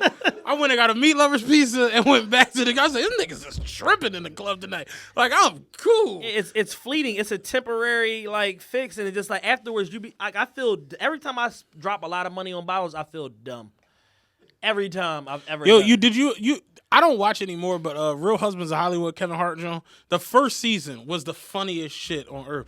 Did you ever see the scene he had with him, Nick Cannon, and Trey Songz in the club? So the shit opens up. They in the club, and Trey Songz he's in the section next to Kevin Hart. So Trey Songz got all these chicks, and he's like, yo, Brick, come on, more bottles, and like everybody's fleeing his joint. So Kev like, the fuck wrong with like, yo, more bottles. So he start ordering bottles. So he get like all the chicks back in his section. Then Nick Cannon, Dwayne Martin, all them show up. So they all in Nick's Kev's section. And Kev like, more bottles. And Trey Songz, he's still partying, telling him to bring bottles, whatever. So then the club is dying down. They bring Kevin Hart the bill, and the bill like this fucking long. So he like looking at it like in the light, like what the fuck is going on? So Trey come over like, yo, what's up with you, Kev? He got like 2 chicks with him, like he leaving out. He like, yo, what's up with you, Kev? Kev like, ain't nothing, winning bottle awards. You know how it go. He was like, you couldn't hang with me tonight. And he was like, how much you spend? Because I'm looking at my bill like this is crazy. Trey like, man, they comped all that shit. Come on, ladies, we out. And Kev just looking like, what the fuck? That shit was hilarious. You competing with motherfuckers that's not competing. Like, they comped all that playing shit. A different game. But it's like, like in the markup on liquor in the club is fucking it's insane. It's like robbery. It's like racketeering. It's damn near racketeering, dog. That shit is crazy. It's like, how is this illegal? Yeah, but I really didn't know the bottle girl shit was that like that. That's quick maths. Quick maths. That shit is crazy. That's about to become a segment on the show. Quick maths. Quick maths with Bet and Chat. Real quick, going back to the last episode we did with People Loved was the awards. Yeah. We didn't have Tiffany Haddish for Black best, Queen. For best who had the best 2017. Oh, true. Tiffany Haddish and Quick Math's Big Shaq. We forgot both of them. People hit me immediately like, how wasn't Big Shaq on there? I'm like, I text you that shit leaving. I'm like, damn, I forgot about that. The response we got from the award show was great. Yeah, it was phenomenal. But we're gonna be back at Wildfire. We think. As long as it's not still underwater. Yeah. If the Wildfire isn't underwater, we'll be back at Wildfire. My homie the other day was like, right, Justice giving us a thumbs up. Oh, it's good? All right. We'll be back at Wildfire then. We want Studio A, though. Not Studio Not B. the Ninja Turtle studio. Yeah. But my homie the other day was like, yo, when y'all gonna get back to like dropping every Sunday? And I'm like, the Eagles, like, I was like, Just there. And he was just like, man, I hope they lose next week. I'm like, real shit. Like, that's how you be feeling. But, dope show, man. Say Cheese, man. That was dope. Crazy. Good ass segment. Crazy. Hopefully we go viral. Yeah. We still got Kicks and Ubeek in the building. Y'all getting 15s? Y'all getting 15s yet? Y'all been texting this whole time. Y'all both of them over there playing. Will got his laptop out like, you getting 15s yet, man? Playing games. Yeah, but like I said, my sneaker group's been lit on Facebook. I got some NMDs the other day for Deadstock. Yo, I got 2 pair of fucking Pusha T's I need to off. I got 11 and 11 and a half. I bought them from fucking Undefeated at a low price, hoping to flip them. And by the time they arrived, the price had dropped. What's the price on them? I paid $134 for them. Oh, okay, that ain't bad. Yeah, I need 175 back though. And one of my make sense of this. And one of the sneaker groups I'm in, I saw the white gold, like the white tan joints. Yeah. They I think somebody wanted 320 size 14 for them. I can't fit them. You know. Like it's fucked up. A lot of this shit just really don't drop in a 15. Nah. Like I ain't seen the Pusha T's in a 15 ever. Probably not gonna. It's crazy. You got to get with friends and family. Yeah, that's what I'm saying. You got to get somebody who has like a close situation with Adidas. Yeah. But then when they get them, they give them to their homies, and their homies, you know, are jobless. So they like, oh, I'm gonna sell these joints for $8,000. You know, and that's kind of how that really, you know, that's where the sneaker shit is now. It's like since we talking about it, let's talk about. We got sneaker motherfuckers in the building with us. We can talk about it. We didn't do the top sneakers in 2017, did we? We didn't. I'm gonna give the top 5 to Virgil and Kanye. They can break it up however they like. Yeah, I mean, pretty much. There's nothing else that drops. Like I ain't gonna hold you though. I ain't gonna hold you. For real. What I did really like this year, the Dornbecker Air Up Tempos. I really, really liked them joints. I don't know if you saw them. They look good. Say BPM or something. Yeah, BPM on it. Jules grabbed them the other day. Them joints look real good. The off-white Arab Tempos. Did you see that? They're fake, clearly, right? They looked them. If that happened, that would be amazing. I think the off-white Jordan 1 was the best shoe that came out. We were talking about that in the lot before you got here. I really like the Vapor Max off-whites. I told you the Vapor Max in the 97s. I was in love with the Vapor Max at first. And then it was like the Presto, but now the 97 was the sleeper, and now that shit is $750. The 97 and the Vapor Max look real good. I saw Dariel with the 97 first, and I was just like, yo, these Jones is crazy. They was like $450, and I was like, I'm getting these. Next thing I know, they was $580, then $640, now they $750. But here go the knock with me, and I speak on it for my big feet people, all my 15, 16 dudes. It's like, you see a shoe you like, right? And you like, oh, that joint hot. Damn, it's $325. It's $3. That's pretty much where shit is sitting now. If you don't stand in line or get a fucking tent or whatever the fuck people do, if you want to buy some how shit, do people get sneakers nowadays? Yo, like I told my girl, I would feel like a straight grizzly bear coming out of a tent at 6 a.m. on Walnut Street. I would feel so weird coming out of that motherfucker. But it's like sneaks now pretty much fall in between $275, $400 for y'all. Yeah. And I see that because I watched it. You know, my girl wear an 8, and like she'll get shit. Yeah. You know, she get NMDs, or she was looking at the Balenciaga S trainers other, and I just be like, this shit ain't fair, yo. Like that shit is crazy. A sneaker come out, and it's hot, and I look at all the sizes, and I go on GOAT, and I'm scrolling down, size 8. $365, size 8.5, $370. A 9 might be a little more, it might be $400. 9.5 would be, $410. The size 10 would be $325. And I scroll down, size 14, $350. You get to 15, and it's a comma in the number, and you're like, man, what the fuck? That shit is bonkers. And I was saying to the Jules the other day, I'm like, I love sneaks. I got a lot of them. I always did sneakers. It was always my thing. But I literally just can't, like, the OVOs, I wanted them bad. Yeah. I'm not paying $1,600 when every other size on this fucking app is paying $450. That shit is just, to me, it's just like unfair as shit. And here go the new joint. The craziest shit now is that the 16s be cheap. And I told my girl the other day, this shit is bonkers, dog. The Beluga Yeezys, in a 15, they $2,100. In a 16, they $680. I'm like, yo, I'm about to get 2 pair of thick-ass winter socks and get them shits in a 16. They run small anyway. I know, I heard.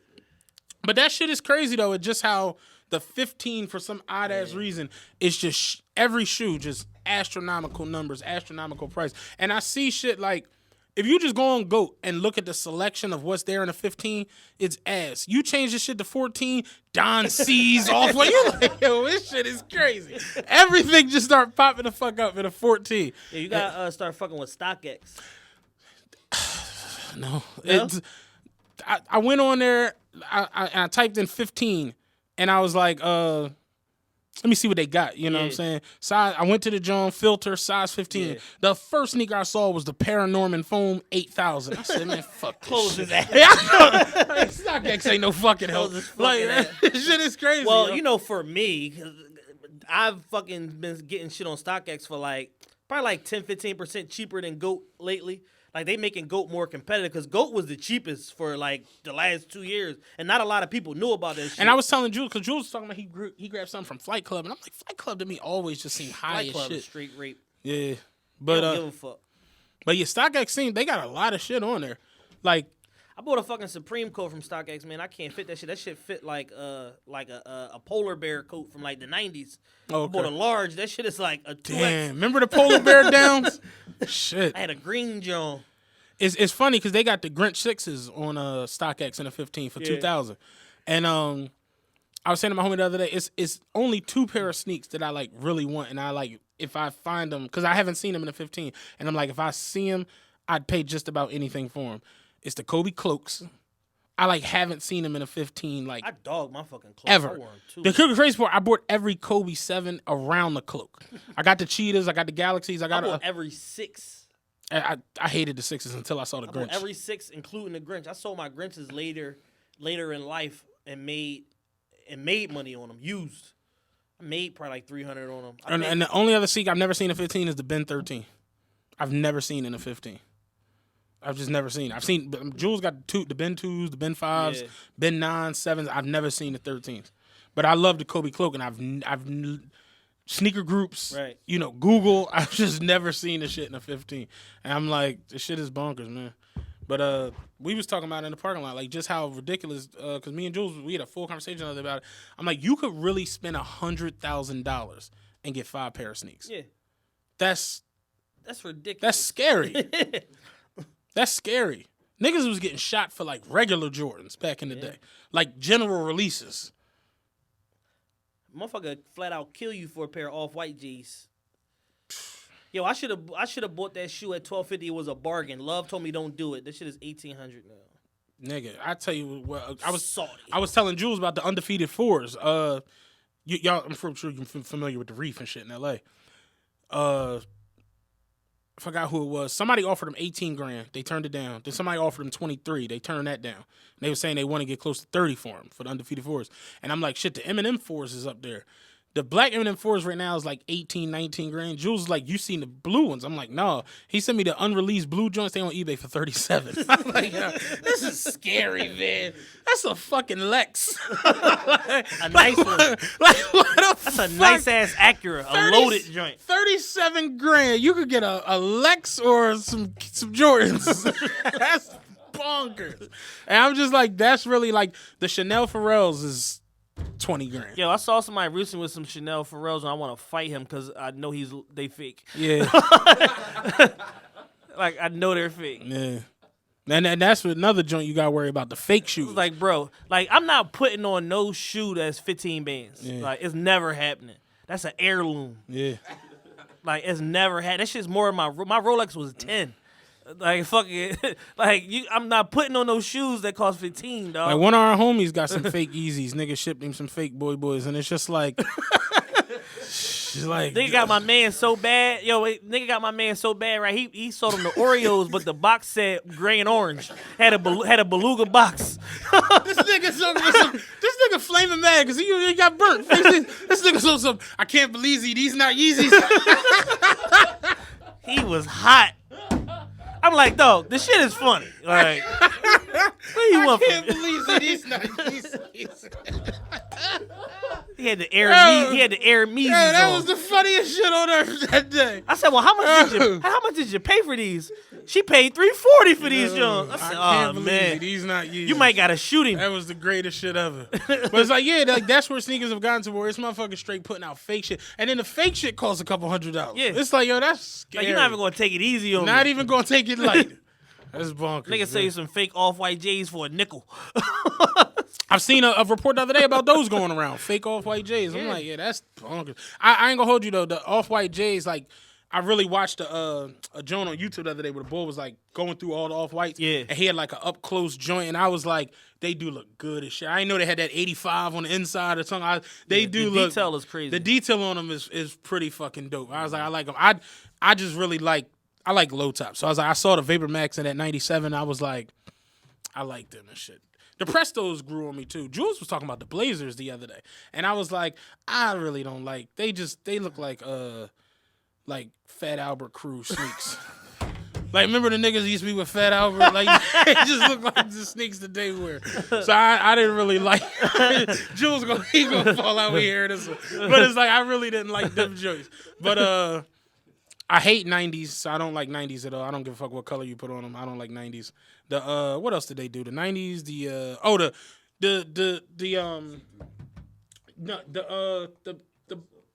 not the Presto. The Air Force One. They did the Air Force One, and the Jones that say foam on the sole. Those are low tops. Yeah. I'm talking about the high top Jones. The Blake Griffin used to wear. Oh, yeah, the Hyper Dunks. Them Jones look pretty good too. Fire. I was like, yeah, they don't look bad either. But yeah, them Jones with foam on the sole, I ain't like them at all. The Air Force Ones is, They fucked that Air Force One up, but then they did the other one, the Complex Con release. That shit jumped up from 900 to 2,000 in a month. Crazy. I'm like, that's an investment, like, because it's only gonna go up. Even when we talking about that shit outside, like, you literally at certain points now, you can get better return on sneakers than like going to Wells Fargo, with your cash. That shit is crazy. Yep. The boy who won the Marty McFly joints, he straight got them shits in the safe deposit box at the bank. Yeah, shit, crazy. Well, I'm getting a sign to wrap it up. I think we are in overtime. Yeah. It's been dope today, man. Oh man, it was a great show. Y'all gotta come up here again, man. Y'all gotta bring some 15s next time. Reiterate. I like the Gatorade joints, not the white ones, but I like the green ones. I like them joints. I like them till Papoose had them matching Remy weave. Yeah, Papoose shit. New Yitty. Will didn't see that. Yeah, I see that one. But that was what's crazy wild. is those joints dropped. They shot up in a 15s. I'm like, here we go with the bullshit. they was 1,200 in a 15. But they came back down. Now they sitting at like 465. Because I was snapping on Jules' page. I'm like, you gotta be fucking kidding me. And Jules homie, he like a heavy sneaker dude from down south. He was like, relax, big homie. He's like, I'm telling you, the price gonna drop back down. He's like, this is just that initial day after motherfuckers freaking out. And literally like 2 days later, them shits was back down to like 400 or 500. I was like, whew, all right, bet. Maybe I could do them. But I seen that shit go to 12. I'm like, oh, I tell you. It's like, that should be ready how you cut the back of your heel off. Yeah, like, fuck it. I told my homie the other day, I'm like, the Pinnacle 6s, I seen them in a 14 for $330 the other day. I'm like, yo, I'm about to just grab them and just walk on the back of my heels. like, fuck it. But we out of here. You got anything you want to say before we get done? Follow us on social media. Matt is back on Instagram at Matt Makes Me Sick. Follow me at plus.ceo. Follow Will at the House of Comma. And follow Dariel at Dariel215 _ right? 215 Dariel215 _ First episode of the new year, man. Oh, that's you. Hey, just follow me. I didn't know who. That's you. Because I was trying to figure out who it was. Who this? Like motherfucking Trey on Boys in the Hood. Who this? I'm all lost because he probably from the UB joint. I'm looking like.